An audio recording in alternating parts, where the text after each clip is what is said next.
الحمدللہ رب العالمین والصلاة والسلام علی سید الانبیاء والمرسلین وعلی آلہ واصحابہ اجمعین الی یوم الدین۔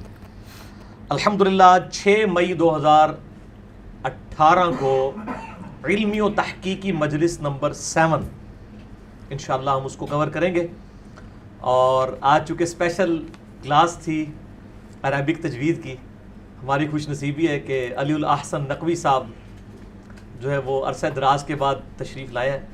شاہ جی ذرا اپنے مکھڑا بکھا دو، قوم پوچھ رہی ہے کہ جی علی نقوی صاحب کدھر گئے ہیں، منظر عام سے غائب ہیں۔ محبت ہے جی لوگوں کی، لوگوں کی محبت ہے۔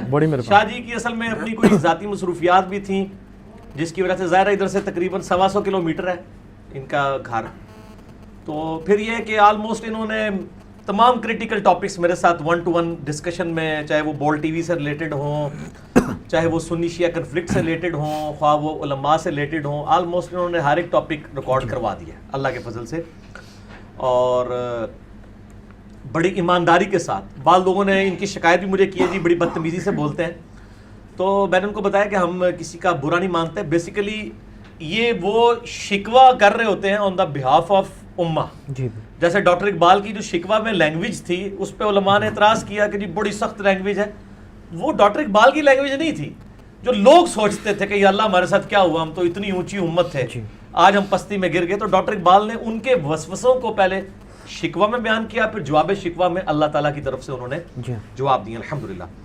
تو علمی و تحقیقی مجلس کے سلسلے میں جو ریٹن میں کوسچنز مختلف لوگوں کی طرف سے آئے تھے واٹس ایپ گروپس کے اندر یا یہاں پہ بھی جن لوگوں نے دیے، آج ہمارا مسئلہ نمبر 200 قرآن کی تجوید کے اوپر ریکارڈ ہوا، اس کے بعد جن لوگوں کے کوسچنز تھے وہ ہم نے ریٹن فارم میں شاہ جی کے حوالے کیے ہیں۔ اللہ کا نام لے کے شاہ جی شروع کریں دروشی پڑھ کے، اور آپ دوبارہ منظر عام پہ آئے ہیں۔ اعوذ باللہ من الشیطان الرجیم، بسم اللہ الرحمن الرحیم۔ اللہم صلی علی محمد وعلی آل محمد کما صلیت علی ابراہیم وعلی آل ابراہیم انک حمید مجید۔ اللہم بارک علی محمد وعلی آل محمد کما بارکت علی ابراہیم وعلی آل ابراہیم انک حمید مجید۔ بسم اللہ الرحمن الرحیم۔ آغاز کیا جائے؟ ہاں جی کریں، کوئی سپاس نامہ نہیں، ڈائریکٹ سوال کرو۔ ٹھیک ہے جی۔ پہلا سوال بڑا کریٹیکل علی بھائی آیا ہوا ہے، کسی بھائی نے بھیجا ہے کہ رفع یدین جو ہے اس پر دونوں طرف بڑے مضبوط دلائل دیے جاتے ہیں، اور یہ ایشو شروع دن سے ڈیبیٹیبل رہا ہے، تو بعض لوگ تو یہاں تک کہتے ہیں کہ اس پر تابعین کے دور سے اختلاف ہے، تو اس سے پہلے استخارہ نہ کر لیا جائے کہ اس کو کیا جائے، بجائے اس کے ہم دلائل میں پڑھیں؟ سمجھ آئی نا؟ ٹھیک ہے جی، استخارہ تو رفع الیدین پہ کر لیا جائے۔ جن لوگوں نے رفع الیدین استخارہ کر کے شروع کیا ہے، کیا رفع الیدین نہ کرنے والوں کو ان کا رفع الیدین استخارے کے بعد ہضم ہو جائے گا؟ کبھی بھی نہیں ہوگا۔ استخارہ دنیاوی معاملات میں ہوتا ہے، قرآن و سنت میں جن چیزوں کے دلائل موجود ہیں ان پہ استخارہ نہیں کرنا۔ میں آپ کو علم الکلام پھکی والا الزامی جواب دیتا ہوں، اینٹی وینم۔ کیا اگر یہ سٹیٹمنٹ دی جائے کہ اس پر استخارہ نہ کر لیا جائے کہ مسلمہ کذاب پیغمبر تھا یا کذاب تھا، نعوذ باللہ من ذالک، تو یہ استخارہ کرنے سے پہلے ہی آپ اسلام سے ہاتھ دھو بیٹھیں گے اپنے، کیونکہ وہ علمی دلائل کے ساتھ۔ اسی طریقے سے غلام احمد قادیانی دجال کے بارے میں کوئی کہ جی میں استخارہ کروں گا، تو استخارے میں تو نہیں یہ چیزیں ہیں، نہ اللہ نے کہا ہے کہ میں نے کوئی چیز دکھا دینی ہے، نہ نبی صلی اللہ علیہ وآلہ وسلم نے دینی دلائل اور براہین کے بارے میں یہ کہا ہے کہ آپ اس کے اوپر استخارہ کرو، ناٹ ایٹ آل۔ یہ دنیاوی معاملات کے اندر استخارہ ہوتا ہے، دین کے بارے میں کتاب و سنت کے روشن اور واضح دلائل لیے جاتے ہیں، ان کی بنیاد کے اوپر فیصلہ ہوتا ہے۔ ہمارے ایک انجینئر یونیورسٹی میں میرے ایک بڑے کلاس فیلو، قریبی دوست، پھر آفس میں بھی وہ اکٹھے ہی ہم کولیگ ہیں، وہ مجھے کہنے لگے، وہ ٹیکسلے کے رہنے والے تھے، وہ کہنے لگے کہ ٹیکسلا میں ایک بھائی تھے تو وہ استخارہ کر کے قادیانی ہو گئے، ان کو یہی اشارہ ملا کہ قادیانیت حق پر ہے۔ تو جو لوگ کہتے ہیں کہ ہم رفع الیدین سے پہلے استخارہ کریں گے، تو کیا ان کو کہا جائے کہ جن لوگوں نے قادیانیت قبول کر لی ہے استخارہ میں اپنے زوم میں ایک پازیٹیو جواب سمجھتے ہوئے، تو ان کے جواب کو مانیں گے؟ وہ کہیں گے نہیں نہیں نہیں، دلائل کے اوپر بات ہونی چاہیے۔ تو بات دلائل پہ، نبی صلی اللہ علیہ وآلہ وسلم نے حجۃ الوداع پہ جو خطبہ دیا ہے المستدرک للحاکم میں صحیح سند کے ساتھ، انٹرنیشنل نمبر کے مطابق کتاب العلم چیپٹر میں 318 نمبر حدیث ہے کہ میں اپنے باتوں میں 2 چیزیں چھوڑ کے جا رہا ہوں، ایک اللہ کی کتاب اور دوسرے اس کے محبوب صلی اللہ علیہ وآلہ وسلم کی سنت۔ اس کو مضبوطی سے پکڑ لینا، کبھی گمراہ نہیں ہوگا۔ تو نبی علیہ السلام نے یہ تو نہیں کہا میرے بعد استخارہ کر لینا کوئی پرابلم ہو، کہا کتاب و سنت، شخصیت بھی نہیں چھوڑی. اور وہ بالکل لاجیکل ہے. نبی علیہ السلام اگر کسی شخصیت کو چھوڑ کے جاتے تو کچھ عرصے بعد اس کا سٹیٹس بھی نبی علیہ السلام والا ہو جاتا، کیونکہ 2 سال کے بعد سیدنا ابوبکر بھی فوت ہو گئے، 10 سال کے بعد تقریباً 12 سال کے بعد سیدنا عمر بھی شہید ہو گئے، اور 25 سال کے بعد سیدنا عثمان بھی شہید، اور 30 سال کے بعد سیدنا علی بھی شہید، خلافت راشدہ ختم. اور آخری صحابی ابو طفیل عامر بن واثلہ رضی اللہ تعالیٰ عنہ 110 ہجری میں فوت ہوئے نبی علیہ السلام کی وفات کے 100 سال کے بعد. 110 ہجری کے بعد روئے ارض پہ کوئی صحابی موجود نہیں تھا.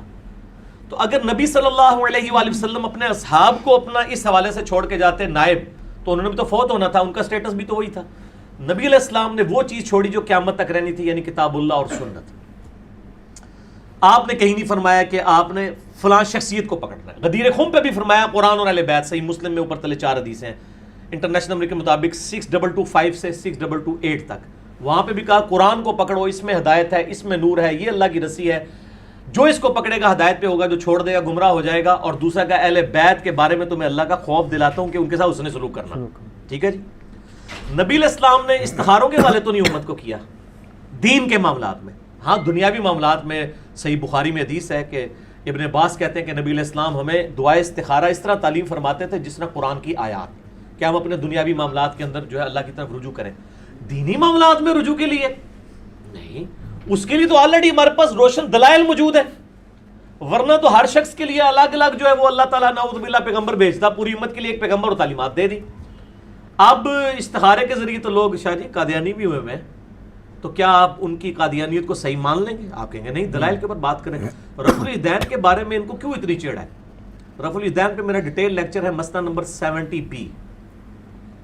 رفع الیدین سے متعلق فرقہ وارانہ نظریات کا تحقیقی جائزہ. ان کے 8 جھوٹے بہانے جو ترتیب سے ہیں کہ جی وفات تک ثابت کریں، خلفائے راشدین سے ثابت کریں، وہ گھوڑوں کی دموں والی حدیث، وہ بت رکھ کے آتے تھے، یہ ساری چیزیں میں نے 8 پوائنٹس کی شکل میں انٹلیکچوئل ترتیب کے ساتھ ایک ایک پوائنٹ کا جواب دیا.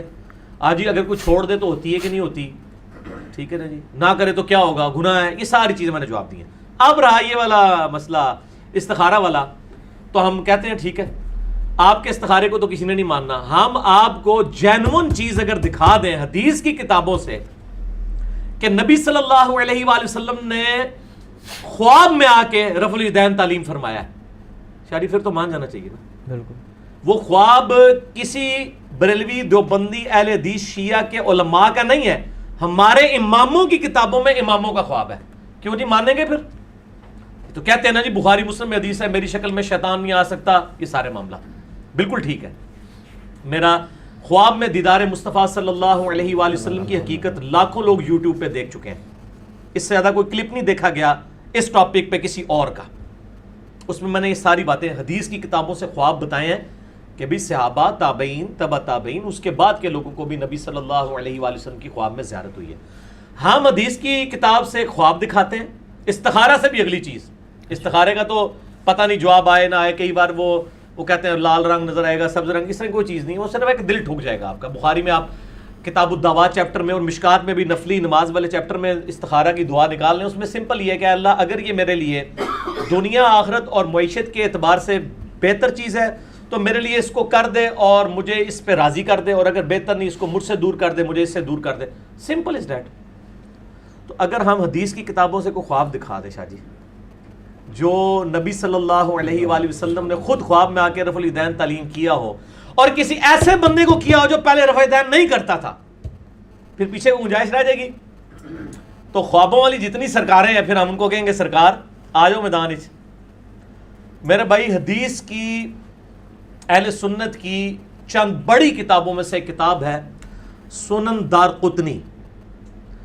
امام علی بن عمر ابو الحسن علی بن عمر الدارقطنی المتوفی 385 ہجری، 4 صدی ہجری کے اندر اہل سنت کے بڑے ائمہ میں سے ہیں.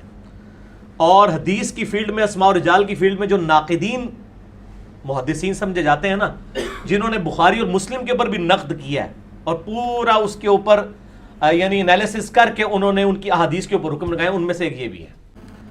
ہاں جی جناب شاہ جی اگر وہ آپ کو خواب دکھا دیا جائے حدیث کی کتاب سے تو کسی استخارے کی ضرورت نہیں رہے گی.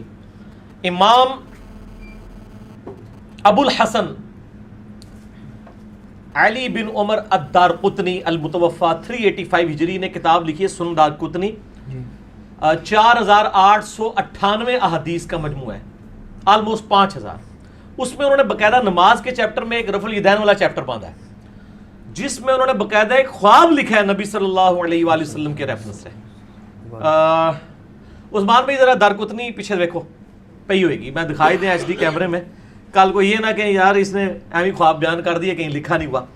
ہمارے پاس سنن دارقطنی پڑی ہوئی ہے, بریلویوں کا ترجمہ شبیر بدرس کا نا, اس میں جو اس کا نمبر مجھے زبانی یاد ہے کیونکہ اکثر لوگ سوال پوچھتے رہتے ہیں. اس کا نمبر ہے شبیر بدرس میں ہے نمبر 1110, ٹھیک ہے جی, اور مکتبۃ الشاملہ میں ہے 1135 انٹرنیشنل نمبر کے مطابق.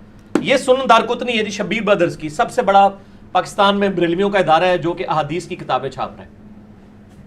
سنن دارقطنی, امام ابو الحسن علی بن عمر الدارقطنی, انہوں نے 1110 ہی تھی, مجھے آلموسٹ یاد ہے, انشاءاللہ نکل آئے گی نماز والے چیپٹر میں تو مل ہی جائے گی انشاءاللہ.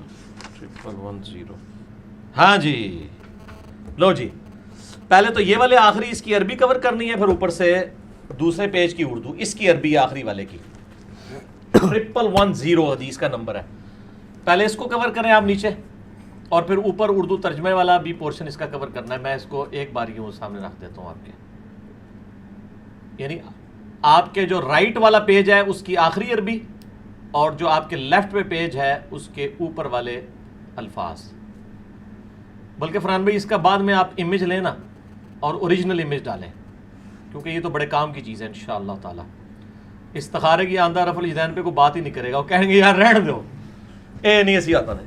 یہ میرے بھائیوں امام دارقطنی خود لکھ رہے ہیں, سند کی ضرورت ہی نہیں ہے.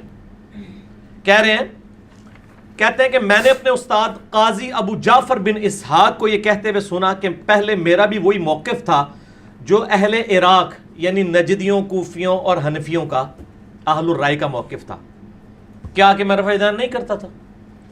لیکن پھر میں نے خواب میں نبی اکرم صلی اللہ علیہ وآلہ وسلم کو نماز ادا کرتے ہوئے دیکھا. آپ صلی اللہ علیہ وآلہ وسلم اگر امت کو خواب میں آ کے کوئی بات ارشاد فرما رہے ہیں تو وہی بات ارشاد فرمائیں گے جو فائنل ہے آپ کی. میں نے آپ صلی اللہ علیہ وآلہ وسلم کو نماز پڑھتے ہوئے دیکھا. آپ صلی اللہ علیہ وآلہ وسلم نے نماز کے آغاز میں تکبیر تحریمہ کہتے ہوئے رفع الیدین کیا, پھر رکوع میں جاتے ہوئے رفع الیدین کیا, پھر رکوع سے سر اٹھاتے ہوئے رفع الیدین کیا. وہ کہتے ہیں پہلے میرا موقف دوسرا تھا, اس خواب کے بعد میں نے بھی رفع الیدین شروع کر دیا.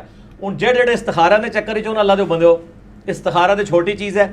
حدیث کی کتاب سنن دارقطنی سے میں نے آپ کو بتا دیا, سند کی ضرورت ہی نہیں ہے. امام دارقطنی اپنے استاد سے نقل کر رہا ہے, سند نبی علیہ السلام تک تو پہنچانے کی ضرورت نہیں, خواب دیکھا ہے نا. اور آپ صلی اللہ علیہ وآلہ وسلم کو خواب میں کسی بریلوی دیوبندی اہل حدیث شیعہ نے نہیں دیکھا, بلکہ ایک حدیث کے امام ابو جعفر بن اسحاق جو استاد ہیں امام دارقطنی المتوفا 385 ہجری کے. تو انشاءاللہ آئندہ کے بعد کوئی استخارے کی بات نہیں کرے گا, تو اللہ کا نام لے کے شروع کریں. اہل سنت اہل تشیع دونوں کی کتابیں متفق ہیں کہ نبی علیہ السلام نے رکوع میں جاتے وقت, رکوع سے اٹھتے وقت ہمیشہ رفع الیدین کیا ہے. آپ کی رفع الیدین کے بغیر ایک رکعت بھی ثابت نہیں. یہ ہمارا الحمدللہ ایک علمی دعویٰ ہے. مسئلہ 70B آپ دیکھ لیں, رفع الیدین سے متعلق فرقہ وارانہ نظریات کا تحقیقی جائزہ. اور علی بھائی کے جو استاد ہیں یہ سکہ راوی ہیں, سکہ راوی ہیں. وہ کہتے ہیں وہ کہتے ہیں کہ مجھے جب وہ رفع الیدین کی حدیثیں لکھوایا کرتے تھے ساتھ یہ املا کرواتے تھے. یہ الفاظ موجود ہیں کہ میرا استاد مجھے املا کروایا کرتا تھا کہ پتر بھی لکھ نال کہ منو بھی باج ہدایت ملی ہے, جس طرح اسی بھی کہنا ہے جناب کہ سانو باج پتہ چلا ہے. ٹھیک ہے, تو سمعت القاضی ابا جعفر احمد ابن اسحاق یقول واملہ علینا, وہ کہتے تھے اور ہمیں املا کروایا کرتے تھے کہ لکھو رفع الیدین کی حدیثوں کے ساتھ, کہ میں بھی پہلے نہیں کرتا تھا, میں بھی شروع کیتا ہے. پیچھے کیا رہ گیا؟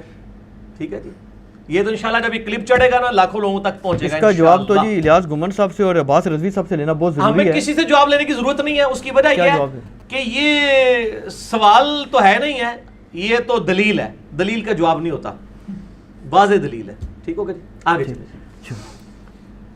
اگلا سوال ہے جی کہ کیا یہ شاہ جی کو کلوز کرنا جی, لوگ بڑے سہکے جے شاہ جی ہستے اینج نہیں فرحان صاحب ذرا اٹھ کے. کیا یہ صحیح سند سے ثابت ہے کہ حضرت ابوبکر صدیق رضی اللہ تعالیٰ عنہ نے وصیت فرمائی تھی کہ میری میت کو روضہ رسول صلی اللہ علیہ وسلم کے باہر رکھ دینا, اور اگر اجازت مل جائے تو مجھے رسول پاک صلی اللہ علیہ وسلم کے ساتھ دفن کر دینا, اور پھر اجازت مل گئی تو رسول پاک صلی اللہ علیہ وسلم کے ساتھ تدفین کر دی گئی؟ ہاں وہ یہ کہتے ہیں کہ جی وہ روضہ شریف سے آواز آئی کہ حبیب کو حبیب سے ملا دو. یہ میرے بھائیوں یہ تاریخی روایتیں, حدیث میں کہیں یہ موجود نہیں ہے, یہ بالکل جھوٹ ہے, اور اس کا میں جھوٹ ہونا ثابت کروں گا. مجھے بتائیں کہ سیدنا ابوبکر صدیق رضی اللہ تعالیٰ عنہ کا یہ جو واقعہ کہتے ہیں, اس میں الفاظ موجود ہیں کہ اگر نبی علیہ السلام کے روضہ شریف سے آواز آئی تو مجھے وہیں دفنا دینا, ادروائز مجھے مسلمانوں کے قبرستان میں دفنا دینا. ٹھیک ہے, یعنی سیکنڈ آپشن تو موجود تھا, کوئی ایشو تو نہیں تھا نا. اس سے بڑا ایشو تو ثقیفہ بنی ساعدہ تھا, جہاں پہ خلافت کے مسئلے میں اختلاف ہوا ہے. اس میں تو سیدنا ابوبکر صدیق نے نہیں کہا کہ ہم جاتے ہیں اور نبی علیہ السلام سے قبر مبارک پہ جا کے فیصلہ کروا لیتے ہیں کہ آپ کا وصی کون ہے. یہ تو مسئلہ ہی چھوٹا ہے, یہ تو ان کا ذاتی مسئلہ تھا, اور اس کا سلوشن بھی انہوں نے خود دیا کہ آواز آئے تو ٹھیک, نہیں تو مجھے وہاں دفن کر, جہاں کوئی دوسرا سلوشن ہی نہیں ہے. اور آج تک سنی شیعہ تفریق امت کے اندر ہے, اس میں تو کوئی مشورہ نہیں دیا. پھر اما عائشہ رضی اللہ تعالیٰ عنہ اسی مبارک گجرے میں 47 ایئرز تک حیات رہی ہیں, 58 ہجری میں فوت ہوئی ہیں. جنگ جمل کے لیے جب نکلی ہیں, وہ تو ہوپ پہ جب کتے بھونکے تو ان کو خیال آیا کہ مجھے واپس جانا چاہیے. نبی علیہ السلام سے مشورہ کر لیتی قبر مبارک پہ. ان کے تو کہیں دماغ میں وسوسہ بھی نہیں تھا کہ یہ بھی کوئی کمیونیکیشن ہوتی ہے. بالکل جھوٹا واقعہ ہے, اور اس کا جھوٹ ہونا میں ثابت کرتا ہوں صحیح بخاری سے. صحیح بخاری کے اندر سیدنا عمر کی شہادت کے اوپر جو ڈیٹیلڈ حدیث موجود ہے, کوئی 7-8 صفحوں کی. ہمارا ریسرچ پیپر 5B واقعہ کربلا کا حقیقی پس منظر 72 صحیح الاسناد حدیث کی روشنی میں, اس کے سٹارٹ میں نے وہ حدیث ڈالی ہوئی ہے. سیدنا عمر فاروق رضی اللہ تعالیٰ عنہ کا جب زخم لگے اس کے بعد کچھ دن وہ زندہ رہے. بخاری میں پورے منوان اسی طریقے سے الفاظ موجود ہیں. جب ان کو یہ یقین ہو گیا کہ وہ دودھ پیتے تھے تو وہ آنتوں کے رستے نکل جاتا تھا کہ اب میں جانور نہیں ہوں گا اس تکلیف کی وجہ سے, انہوں نے اپنے بیٹے کو بلا کے کہا کہ بیٹا ام المؤمنین سیدہ عائشہ کے پاس جاؤ اور ان کو کہنا کہ عمر بن خطاب کہتا ہے, یہ نہ کہنا کہ امیر المومنین کہتا ہے. آئی ایم نو مور امیر المومنین, میں اب امیر المومنین نہیں ہوں. 6 رکنی کمیٹی بنا دی ہے, علی, عثمان, طلحہ, زبیر, سعد بن ابی وقاص, عبد الرحمن بن عوف رضی اللہ عنہ اجمعین علیہم السلام. تو یہ کہنا عمر بن خطاب, کہیں وہ اس کو اول الامر منکم یعنی خلیفہ وقت کا حکم سمجھ کے نہ قبول کریں. کہنا عمر عرض کرتا ہے کہ وہ اپنے 2 ساتھیوں کے ساتھ دفن ہونا چاہتا ہے. تو سیدنا عمر کو چاہیے تھا, وہ کہتے ہیں کہ میرے پہلے تو پریسیڈنٹ سیٹ ہو چکا ہے کہ حضرت ابوبکر کے لیے بھی آواز آئی تھی, میرے لیے بھی آ جائے گی, تو میرے بھی میت جا کے وہاں رکھ دینا. سر جھوٹ کے پاؤں نہیں ہوتے, یہ صحیح بخاری میں ہے. ٹھیک ہے جی. تو خیر ان کو وہ یہ 5B ریسرچ پیپر دے, میں ان کو حدیث کا نمبر بھی بتا دوں, پیچھے سے لا کے 5B دے. اٹھے جی 5B اتنے پڑے میں پیچھے یہ پڑا ہوا, بلکہ یہ 5B میں مجھے میں یہ نہ کہ نمبر ہی کوئی نہیں ہے, میں نمبر ہی دس دے میں انہوں. 5B میں یہ پورا آپ کی جو شہادت کا واقعہ ہے نا, صحیح بخاری میں 3700 پوری 3700 نمبر حدیث ہے, 3700 بخاری شریف میں سیدنا عمر کی شہادت کا پورا واقعہ. اور ایک اس کا اور طریق ہے 7207, بخاری میں 2 ہیں, 3700 7207 انٹرنیشنل نمبر کے مطابق. ٹھیک ہو گیا جی. اب سیدنا عمر کی جب وہ وہاں پہ جا کے خواہش کا اظہار کیا گیا تو سیدہ عائشہ نے کہا میں نے وہ جگہ اپنے لیے رکھی ہوئی تھی, آج میں عمر کو اپنے پہ ترجیح دیتی ہوں. اور پھر سیدنا عمر کو وہاں پہ دفن کیا گیا. یہاں پہ تو کوئی پریسیڈنٹ سیٹ نہیں تھا, ہونا چاہیے تھا کہ اگر ایک پریسیڈنٹ سیٹ تھا اس کے مطابق عمل کیا جاتا, وہ ہے ہی جھوٹ ہے, کچھ نہیں تھا. ٹھیک ہے. اور اس کو سپورٹیو ایک اور حدیث ہے جو صحیح بخاری کے اندر موجود ہے, وہ بھی اس ریسرچ پیپر میں 5B کے اندر. میں اس کا نمبر, کیونکہ میں اب یہ فی البدی گفتگو کر رہا ہوتا ہوں تو بعض اوقات وہ چیزیں جو ہے نا وہ ذہن میں نمبر نہیں ہوتے ہیں, اس لیے میں وہ حدیث آپ کو منوان بتا دوں کہ اس کا نمبر کون سا ہے. ہاں جی, صحیح بخاری کے اندر موجود ہے اور صحیح مسلم کے اندر بھی موجود ہے. صحیح بخاری میں ہے 3677, صحیح مسلم میں 6187, اور ہمارے ریسرچ پیپر پہ 04 نمبر ہے. جو پچھلی تھی وہ 03 نمبر تھی، کہ عبداللہ ابن عباس کہتے ہیں کہ میں سیدنا عمر کی میت کے پاس بیٹھا ہوا تھا اور لوگ زارو قطار رو رہے تھے اور حضرت عمر کی میت پہ ان کے لیے تعریفی کلمات کہہ رہے تھے کہ جی آپ کے اسلام کو یہ فوقیت ملی، یہ ہوا، رومن پرشین امپائر گر گئی. کہتے ہیں اتنے میں ایک شخص میرے پیچھے آیا، اس نے اپنی کونی کا سہارا میرے کندھے پہ لیا اور اس نے مجھے کہا سیدنا عمر کی میت کو مخاطب کر کے کہ اے عمر، مجھے یقین تھا کہ تم اپنے دو ساتھیوں کے ساتھ جا ملو گے، کیونکہ میں نے نبی صلی اللہ علیہ وآلہ وسلم سے اکثر یہ سنا تھا کہ میں ابو بکر اور عمر فلاں جگہ گئے، میں ابو بکر اور عمر نے یہ کیا، میں ابو بکر اور عمر داخل ہوئے، میں ابو بکر اور عمر وہاں سے نکلے علیہم السلام اجمعین. تو مجھے یقین تھا کہ آپ اپنے دو ساتھیوں سے جا ملیں گے، مراد یہ کہ آپ ان کے ساتھ ہی دفن ہوں گے اور فوراً کنزیکٹو بعد اب آپ کو وہاں پہ ایک مقام ملنے والا ہے. تو سیدنا ابن عباس کہتے ہیں میں نے جب مڑ کے دیکھا تو سیدنا علی تھے جو یہ تعریفی کلمات سیدنا عمر کے لیے کہہ رہے تھے رضی اللہ تعالیٰ عنہ علیہ السلام. اور یہ ملتا جلتا خطبہ نہج البلاغہ میں بھی موجود ہے. میرا مسئلہ نمبر ہے 162A، خلافت راشدہ کے 30 سال نہج البلاغہ میں مولا علی علیہ السلام کے 5 خطبات کی روشنی میں یہ خطبہ اس سے ملتا جلتا سیدنا عمر کی شان میں نہج البلاغہ میں بھی اہل تشیع کے ہاں بھی موجود ہے. تو یہاں پہ بھی سیدنا علی نے کیا کیا، میں ابو بکر عمر، نبی علیہ السلام فرماتے تھے. تو اگر ابو بکر کے لیے آواز آ گئی تھی تو عمر کے لیے بھی آنی چاہیے تھی. یہ دوسری میری لاجک ہے کہ نبی علیہ السلام حضرت ابو بکر اور عمر کا نام اکٹھا لیا کرتے تھے، ان کو ایک سٹیٹس پہ فائز کرتے تھے، اور آج بھی ان دونوں کی قبریں نبی علیہ السلام کے پہلو میں الحمدللہ. قیامت الدین بھی ظاہر ہے اکٹھے ہی وہاں سے اٹھائے جائیں گے. تو اگر ایک کے لیے تھا تو دوسرے کو تو اور کانفیڈنس ہونا چاہیے تھا کہ بھئی حضرت ابو بکر کے لیے بھی تھا، میرے لیے بھی آواز آ جائے گی. یا وہ کہہ دیتے کہ جی مجھے پتہ نہیں آواز آتی ہے کہ نہیں آتی ہے، تو میرا تو اما عائشہ سے ہی پوچھ لو. تو جھوٹ کے پاؤں نہیں ہوتے. یہ سب کے سب جھوٹے واقعات ہیں. ٹھیک. اور یہ مطلب حدیث کی کتابوں میں موجود نہیں ہے. یہ خصائص الکبریٰ ایک کتاب ہے، اس کے اندر یعنی نقل کیا گیا ہے. اور ہم تو پہلے ہی کہتے ہیں کہ یہ اس طرح کی کتابوں نے جو ہے نا امت کے عقائد خراب کیے. ٹھیک ہے. اگلا سوال ہے جی، یہ جس نے بھیجا ہے وہ اس نے سنا ہوگا یقیناً کہ جو ہندو قسم کے لوگ ہیں نا یا ملحدین وغیرہ، اچھا، وہ یہ اعتراضات کرتے ہیں کہ یار آپ مسلمان دوسروں کو مشرک کہہ دیتے ہیں، بالخصوص ہندوؤں کو، جبکہ کام آپ کے بھی سارے فزیکلی دیکھنے میں تو ویسے ہی ہیں. مثلا وہ کہتے ہیں جی کہ آپ بھی پتھر کی پوجا کرتے ہو، ہم جب بت پتھر کا بنا کے کہتے ہیں ہم مشرک کہہ دیتے ہو. دوسرا کہتے ہیں کہ جی آپ بھی جاتے ہیں وہاں جا کے اپنے بال وغیرہ منڈوا لیتے ہیں، ٹنڈ کرا لیتے ہیں، اور جب ہم اس میں گنگا پہ جاتے ہیں اور وہاں جا کے بال کٹوا لیتے ہیں، آپ بھی پانی سے نہا لیتے ہیں، ہم بھی نہا لیتے ہیں، تو ہمیں مشرک ہو جاتے ہیں، آپ جناب موحد بن جاتے ہیں. اس میں کیا فرق ہے؟ جی سوال تو ان کا لاجیکل ہے. فرحان بھائی یہ ساتھ ہیڈ فون بھی تھوڑی تھوڑی دیر بعد لگاتے رہیں جب آپ ادھر ادھر کرتے ہیں کہ یہ آواز مس نہ ہو جائے. ٹھیک ہو گیا. یہ لاجیکلی تو سوال ان کا بالکل صحیح ہے. اب ہم اس کو ایڈریس کرتے ہیں لاجیکلی. پہلی بات یہ ہے کہ ان کا یہ کہنا کہ ہم بتوں کے آگے جھکتے ہیں اور آپ خانہ کعبہ کے آگے جھکتے ہیں. دنیا میں کسی ایک مسلمان کا بھی عقیدہ ہے کہ خانہ کعبہ ہمارا معبود ہے؟ نہیں. کعبے کی تو کوئی حیثیت ہی نہیں ہے. صحیح بخاری کے اندر حدیث موجود ہے، سیدنا ابو بکر صدیق رضی اللہ تعالیٰ عنہ علیہ السلام نے نبی علیہ السلام کی وفات والا چیپٹر کتاب المغازی میں نکالے. نبی علیہ السلام کی میت مبارک کے اوپر جو خطبہ دی ہے اس میں کیا الفاظ ہیں؟ من کان یعبد محمدا فإن محمد قد مات. جو کوئی محمد صلی اللہ علیہ وآلہ وسلم کی عبادت کرتا تھا وہ جان لے کہ محمد صلی اللہ علیہ وآلہ وسلم فوت ہو چکے. من کان یعبد اللہ فإن اللہ حی لا یموت. اور جو کوئی اللہ کی عبادت کرتا ہے وہ جان لے کہ اللہ تعالیٰ زندہ ہے، اسے کبھی موت نہیں آئے گی. شاہ جی کیا نبی علیہ السلام کی کوئی عبادت کرتا تھا اس زمانے میں؟ نہیں کرتا. تو سیدنا ابو بکر نے یہ فرضی خطبہ کیوں دیا ہے؟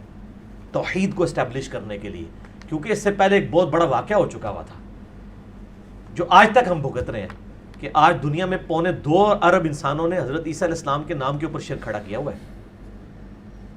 تو حضرت عیسیٰ علیہ السلام کے نام پہ ان کا قصور نہیں ہے. کہیں ایسا نہ ہو کہ عیسیٰ علیہ السلام کے بعد نبی علیہ السلام کی امت بھی ان کے ساتھ وہی کام نہ شروع کر دے. جو صحیح بخاری میں حدیث ہے، دیکھنا میری شان کو اس طرح بلند نہ کرنا جیسے عیسائیوں نے حضرت عیسیٰ علیہ السلام کو ڈیوینٹی میں کلیم کر دیا. میں اللہ کا بندہ اور اس کا رسول ہوں، مجھے اللہ کا بندہ اور اس کا رسول کہنا. نبی علیہ السلام اپنی امت کو سمجھا رہے تھے اور سیدنا ابو بکر نے تو حق ادا کر دیا. یعنی ایک فرضی بات کر دی کہ اگر کوئی کرتا تھا جان لے، اب چھوڑ دے کہ نبی علیہ السلام فوت ہو چکے ہیں. جو فوت ہو جائے، جسے موت آ جائے، اس کی عبادت نہیں ہو سکتی. اللہ زندہ ہے، اس کو موت نہیں آئے گی. تو نبی علیہ السلام کے بارے میں ڈیوینٹی نہیں کلیم کی امت نے. رہا کعبہ، تو مسند احمد میں صحیح سند کے ساتھ حدیث موجود ہے کہ نبی علیہ السلام نے خانہ کعبے کو مخاطب کر کے کہا کہ اے کعبۃ اللہ، تیری بڑی عزت ہے، لیکن اللہ کے نزدیک ایک مسلمان کا دل دکھانا اس سے زیادہ بڑا جرم ہے کہ کوئی شخص کعبے کی اینٹ سے اینٹ بجا دے. وہ چھوٹا جرم ہے.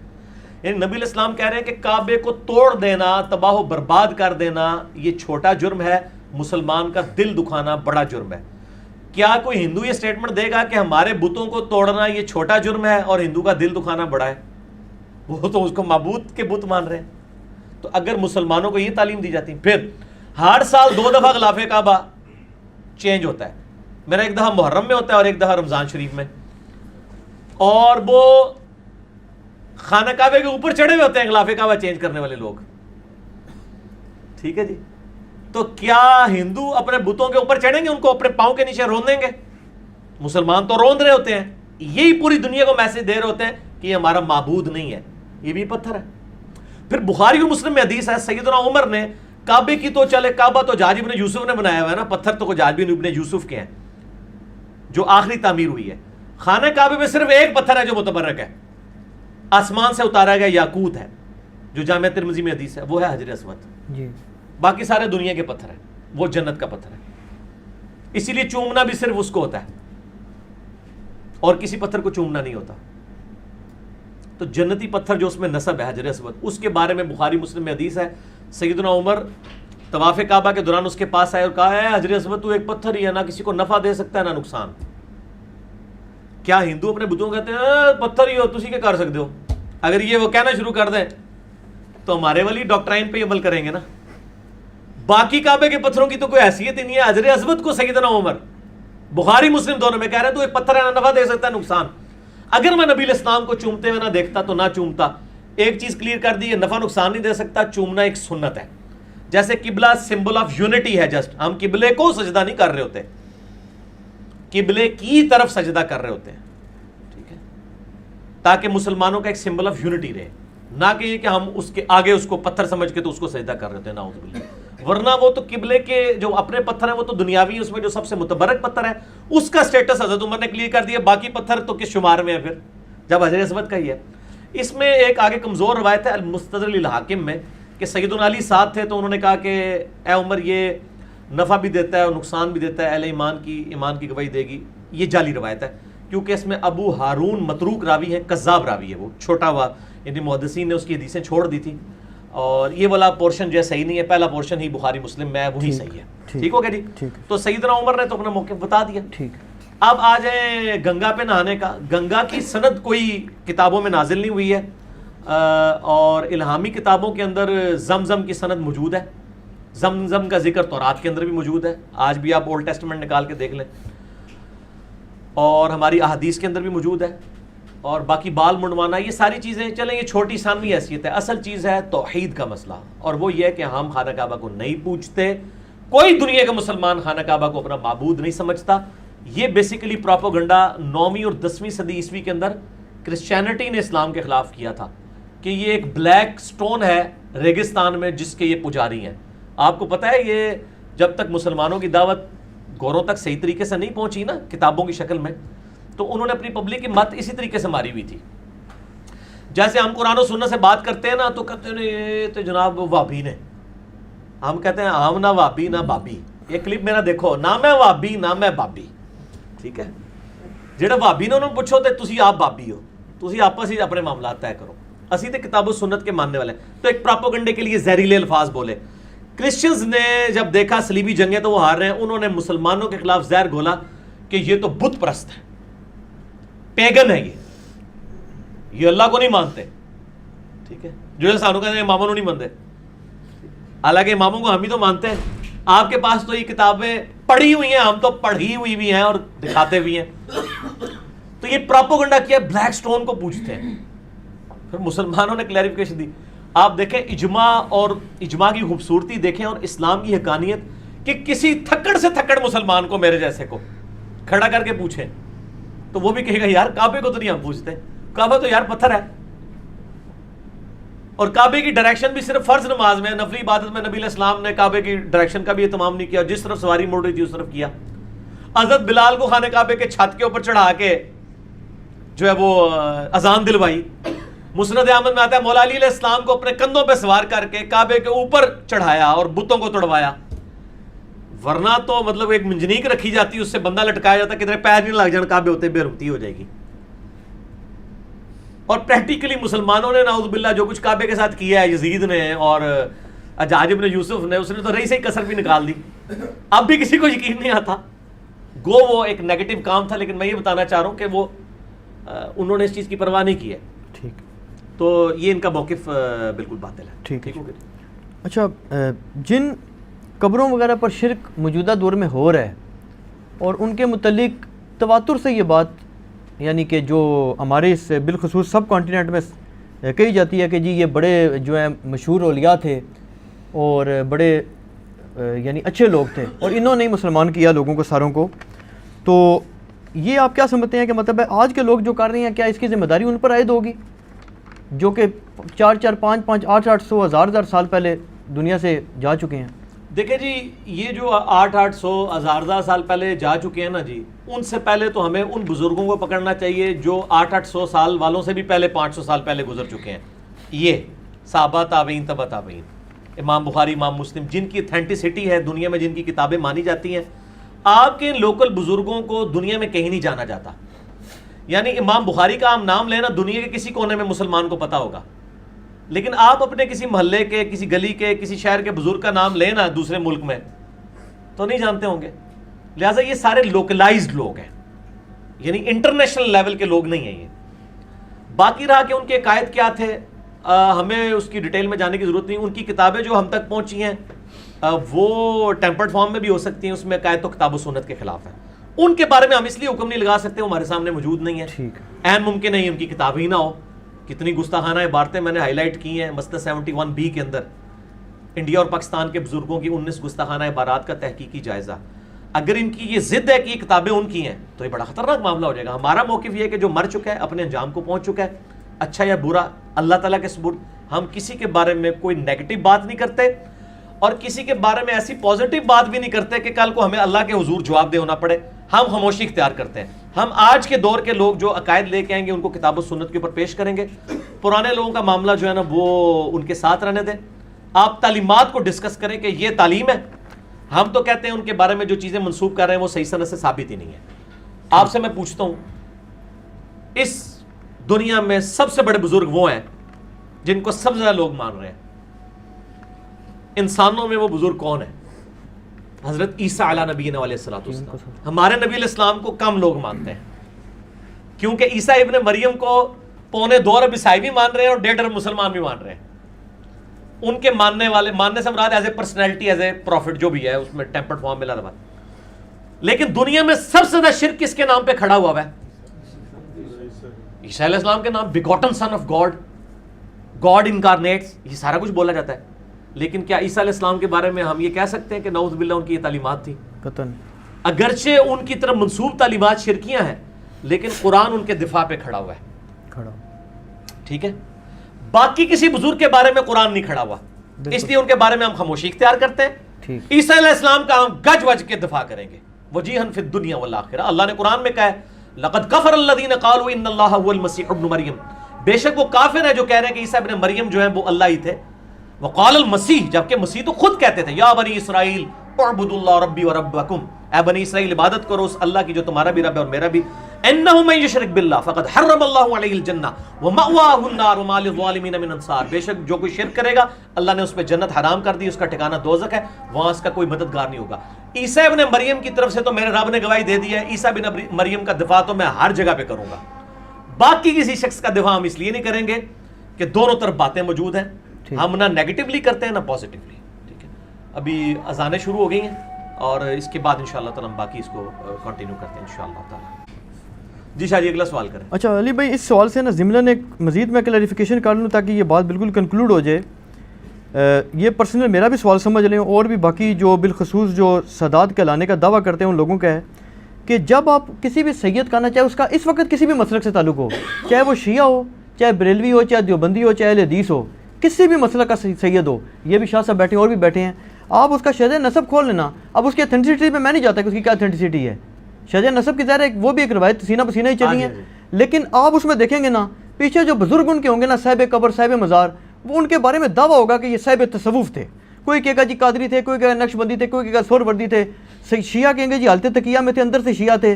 سنی کہیں گے نہیں جی یہ تو صحیح سنی. یہ کیا کنسیپٹ ہے؟ اس سادات میں سارے تصوف کہاں سے آ گیا؟ جی پہلی بات یہ کہ آپ کا یہ دعویٰ باطل ہے. شیعہ اہل تصوف کو مجرم سمجھتے ہیں، یہ آپ کو پتہ ہے؟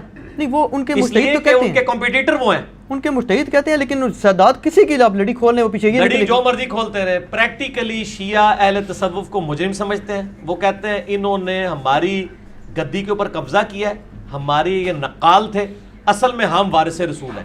تو پہلی تو بات یہ، اس کا سب سے بڑا ثبوت یہ، مجھے بتائیں صوفیوں کے بس اس وقت دنیا میں سب سے بڑے اماموں میں سے امام مانے جاتے ہیں شیخ عبد القادر جیلانی. جی ہاں، ان کو شیعہ ماشاءاللہ جس طرح تبرہ بازی کرتے ہیں آپ کو پتہ ہے، وہ ناسبی کہتے ہیں عبد القادر جیلانی کو، جی کیونکہ انہوں نے غنیت الطالبین کے اندر ایسے الفاظ لکھے ہیں کہ جس میں وہ بات اس طرف جاتی ہے. ٹھیک ہے نا، انہوں نے بہت غلو کیا ہے. ٹھیک ہے نا، اور بھی کئی چیزیں اس میں، مطلب صحیح چیزیں بھی غلط بھی، ہم تو ہر شخص سے اختلاف رائے رکھتے ہیں. تو صوفیوں کے سب سے بڑے امام کو تو شیعہ سرے سے نہیں مانتے عبد القادر جیلانی کو رحمہ اللہ تعالی. تو باقیوں کو تو آپ چھوڑ دیں. تو باقی یہ شجرے وغیرہ چھوڑ دیں. میرے ساتھ ایک کلاس فیلو تھا، وہ قادیانی تھا، وہ یعنی اس کے نام میں بھی سید آتا تھا، ہے وہ سید تھا. تو اس کا جواب میں وہی دوں گا جو یہ آوازیں کہاں سے آ رہی ہیں مجھے پیچھے سے، بند کریں جی آوازیں. ہاں جی، کہ حضرت نوح علیہ السلام کا بیٹا، اللہ تعالیٰ نے فرمایا یہ تیرا بیٹا ہی نہیں ہے کیونکہ تیری تعلیمات کے اوپر نہیں ہے. تو آپ پیچھے نہ جائیں. یہ کہتے ہیں پیچھے جاؤ، میں کہنا بہت پیچھے جایا کرو. تسی بشکار اڑ دے ہو، تسی پیچھے جاندے ہو 800-900 سال. ہم کہتے ہیں پورے 1400 سال پیچھے جاؤ، مولا علی حسن حسین تک جاؤ اور دکھاؤ حدیث کی کتابوں سے کہ مولا علی کس قبر سے مانگتے تھے اور مولا حسین کس صوفی سلسلے کے تھے. دکھائیں. یہ پیچھے نہیں جاتے ہیں، یہ درمیان میں لٹکے ہوئے ہیں. پیچھے ہم جاتے ہیں. پیچھے سے مراد کیا 800-900 سال پیچھے ہے. پیچھے سے جہاں سے بات سٹارٹ ہوئی ہے. ہم تو کہتے ہیں 300 سال کے بعد پولوشن آ گئی ہے. بخاری مسلم حدیث ہے سب سے بہتر زمانہ میرا، پھر صحابہ کا، پھر تابعین کا، پھر تبع تابعین کا، اس کے بعد جھوٹے لوگ پیدا ہوں گے. یہی تو ہمارا مقدمہ ہے. ہمارا یہ پورا چیخو پکار کا مقدمہ ہی اس کے اوپر ہے کہ جو 1000 سال پیچھے، آپ 1100 سال پیچھے جاتے ہیں، وہیں تو خرابی شروع ہوئی ہے. ہم کہتے ہیں تھوڑا جاؤ اور پیچھے جاؤ، وشکار نہ اڑو، پورا پیچھے جاؤ، ادھا پیچھے نہ جاؤ. مزہ آیا جی نا؟ پورا پیچھے، اسی پیچھے جانے ہیں، تسی ادھے پیچھے جانے ہو، پورا پیچھے ٹر جانے ہیں. یہ تو کام سٹارٹ ہویا سی. ٹھیک ہو گیا؟ ٹھیک ہے. اچھا، ایک سوال ہے جی کہ غیر مسلم ممالک میں جو مسلمان فوت ہو جائیں انہیں کیا کافروں کے قبرستانوں میں دفنایا جا سکتا ہے یا لازمی ان کو اپنے ممالک میں واپس بھیجا جائے گا؟ میرا خیال ہے واپس ان ممالک میں لانے میں بڑا تردد ہے. ایک 1.5-2 ہفتے تک لاش کی بے رغبتی ہوتی ہے اور فریزرز میں بھی رکھتے ہیں. بعض اوقات بیچ میں سے وہ چیزیں بھی ریموو کرتے ہیں. اور یہاں پہ لوگ کہہ رہے ہوتے ہیں اپنی سرزمین تک پہنچ جائے. او میرے بھائی، وہ چاہے شیر کے پیٹ میں جائے، سمندر کے اندر جائے، ہوا میں راکھ بکھر جائے، ایئر کریش میں، اگر وہ نیک تھا تو جنت اس کو مل جانی ہے مرتے ہی، اور اگر وہ بد تھا تو دوزخ اس کو مل جانی ہے. آپ کے پاکستان دفنانے سے کوئی جنت دوزخ کا فیصلہ نہیں ہونا. ہاں جی، تو میں بتا رہا تھا کہ وہ مطلب جنازہ لانے میں یہاں پہ تردد ہوتا ہے. فریزرز کے اندر وہ رکھتے ہیں، بس اوقات بیچ میں سب کچھ نکال دیتے ہیں. 2 ہفتے یہاں پہ بھی لوگ جنازے کے انتظار میں ٹنگے رہتے ہیں. بعض اوقات پھر لاشوں سے بھی بدبو آ رہی ہوتی ہے. بڑے عجیب معاملات ہوتے ہیں. جی ہاں بالکل. ٹھیک ہے نا، ہم نے تو خود ایکسپیرینس کیا. بالکل، اللہ تعالیٰ. تو بہتر یہی ہے کہ وہ وہیں پہ ہی آپ بے شک کافروں کے قبرستان میں ہی دفنا دیں، کوئی حرج نہیں ہے. اس طرح کی کوئی ممانعت نہیں آئی ہے. ایون اس وقت جو بقیہ غرقت قبرستان ہے، عبداللہ ابن ابی کی قبر بھی وہیں پر ہے. پہلے تو مشترکہ قبرستان ہوا کرتے تھے، کیونکہ قبر کا اس سے تعلق نہیں کہ مسلمانوں کا قبرستان ہے یا غیر مسلموں کا قبرستان ہے. قبر جو ہے وہ تو میں آپ کو اب اگلا سوال کہتا ہوں کہ یہاں پہ مسلمانوں کا قبرستان کی طرح سے. ہاں جی، پہلا تو میرا سوال یہ ہے، میں آپ کو بتاتا ہوں صحیح مسلم میں حدیث ہے انٹرنیشنل نمبر کے مطابق 246 کہ نبی علیہ السلام نے فرمایا کہ بندے کے کفر اور اسلام کے درمیان فرق نماز ہے. نماز نہ پڑھنے والا عملاً کیا ہے؟ کافر. تو مسلمانوں کا قبرستان کتنے جے کڈو لے آؤ. آپ جو قبرستان بھی لے کے آئیں گے نا، اس میں اگر 1000 مردہ ہوگا نا تو 900 سے زیادہ بے نمازی دفن ہوگا. بالکل ایسے ہی ہے. تو ان کو کہیں دفنانا ہی ہے, اگر صرف شناختی کارڈ والے مسلمانوں نے قبرستان دفنانا ہے پھر ضرور بھیج دو. ٹھیک ہے, اس طرح قبرستان تو آپ کو کہیں بھی نہیں ملے گا. یہ پھکی والا جواب ہے, علم الکلام والا. ٹھیک ہے جی. جہاں پہ ہے وہیں پہ دفنائیں, اصل چیز ہے دفنانا.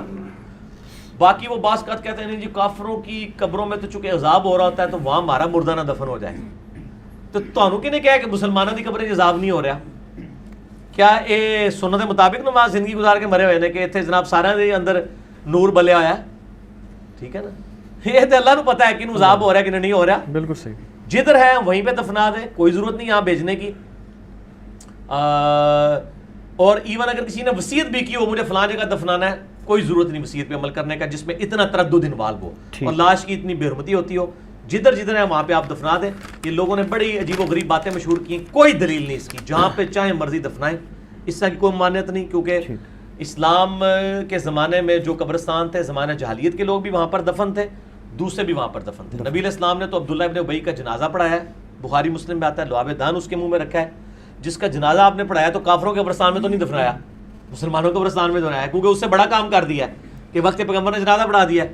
ہاں یہ نبی علیہ السلام کہا گیا کہ آندہ آپ نے کسی منافق کا جنازہ نہیں پڑھانا اور کسی منافق کی قبر پہ کھڑے نہیں ہونا. وہاں یہ کہا جا سکتا تھا کہ کسی منافق کو آندہ سے اپنے قبرستان میں نہیں دفنانا. سورہ توبہ میں یہ تو کوئی نہیں آیا, یہ بھی میری دلیل ہوگی. جہاں مرضی دفنائیں, کوئی مسئلہ نہیں, دفنانا ہونا چاہیے. ایک سوال ہے جی کہ کسی بھائی نے سنا ہوگا, کسی علامہ صاحب نے کہا ہے کہ ڈاکٹر اقبال صاحب کا جو شعر ہے کہ کی محمد صلی اللہ علیہ وسلم سے وفات ہونے تو ہم تیرے ہیں, یہ جہاں چیز ہے کیا لوگ قلم تیرے ہیں, انہوں نے کہا جی اس میں شرک ہے.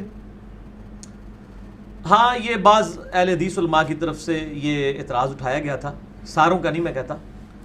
ڈاکٹر اقبال سے ہمیں بھی کئی معاملات میں اختلاف ہے. میرا تو پچھلی دفعہ کلپ چڑھا ہے, کود پڑا بے خطر کود پڑا آتش نمرود میں عشق, جی عقل ہے محو تماشا لبے بام ابھی. اس میں میں نے ان سے اختلاف رائے کیا ہے اور علمی دلائل کے ساتھ کیا ہے. تو میں نے میرے بھائیوں علمی اختلاف ریکارڈ کروایا ہوا ہے, لیکن یہ جو شعر ہے نا اس کو سمجھنے میں تھوڑا سا فالٹ ہے. یہ شعر بالکل ٹھیک ہے کیونکہ یہ ڈاکٹر اقبال نے اپنی طرف سے بات نہیں کی ہے, یہ اللہ کے بہاف پہ بات کی ہے. کہ جواب شکوہ کا یہ آخری شعر ہے کہ محمد سے وفا تو نے تو ہم تیرے ہیں, یعنی اللہ تعالیٰ فرماتا ہے کہ اگر نبی علیہ السلام سے تم نے وفا کی تو اے نبی کی امت ہم تمہارے ہوں گے. یہ جہاں چیز ہے کیا لوح و قلم تیرے ہیں, یعنی یہ جہاں تو کوئی چیز ہی نہیں ہے. تقدیر پہ بھی فیصلے جو ہیں وہ تو تمہاری دعاؤں کے مطابق ہوں گے, خواہشات کی مطابق نہیں, یا تمہارے اشاروں سے نہیں ہوگا. چاہے تو اشاروں سے بدل دیں, یہ وہ اے جھوٹ ہے, دعا ہی کرنی ہے. اور وہ پریکٹیکلی ہوا. صحابہ کرام رضوان نے نبی علیہ السلام سے وفا کی ہے نا تو رومن اور پرشین امپائر گری ہے نا. ٹھیک ہے, تقدیر کے فیصلے ہوئے ہیں نا کہ جبری جو مذہبی جبر تھا صدیوں کا وہ ٹوٹ گیا. صحیح مسلم میں حدیث ہے, سیدنا عمر کہتے ہیں کہ میں نے نبی علیہ السلام سے خود سنا کہ اللہ تعالیٰ اس قرآن کے ذریعے قوموں کو عروج دے گا اور اس کے ذریعے زوال. امت کے اس حصے میں زوال قرآن کی دوری کی وجہ سے ہے اور ابتدائی حصے میں جو عروج ہے وہ اس قرآن کو پکڑنے کی وجہ سے. تو اس سے مراد یہ ہے, یعنی یہ نہیں ہے کہ وہ تقدیر وہ لکھنا شروع کر دے گا بندہ, نعوذ باللہ. اگر یہ کسی کا عقیدہ ہے تو وہ کفری عقیدہ ہے.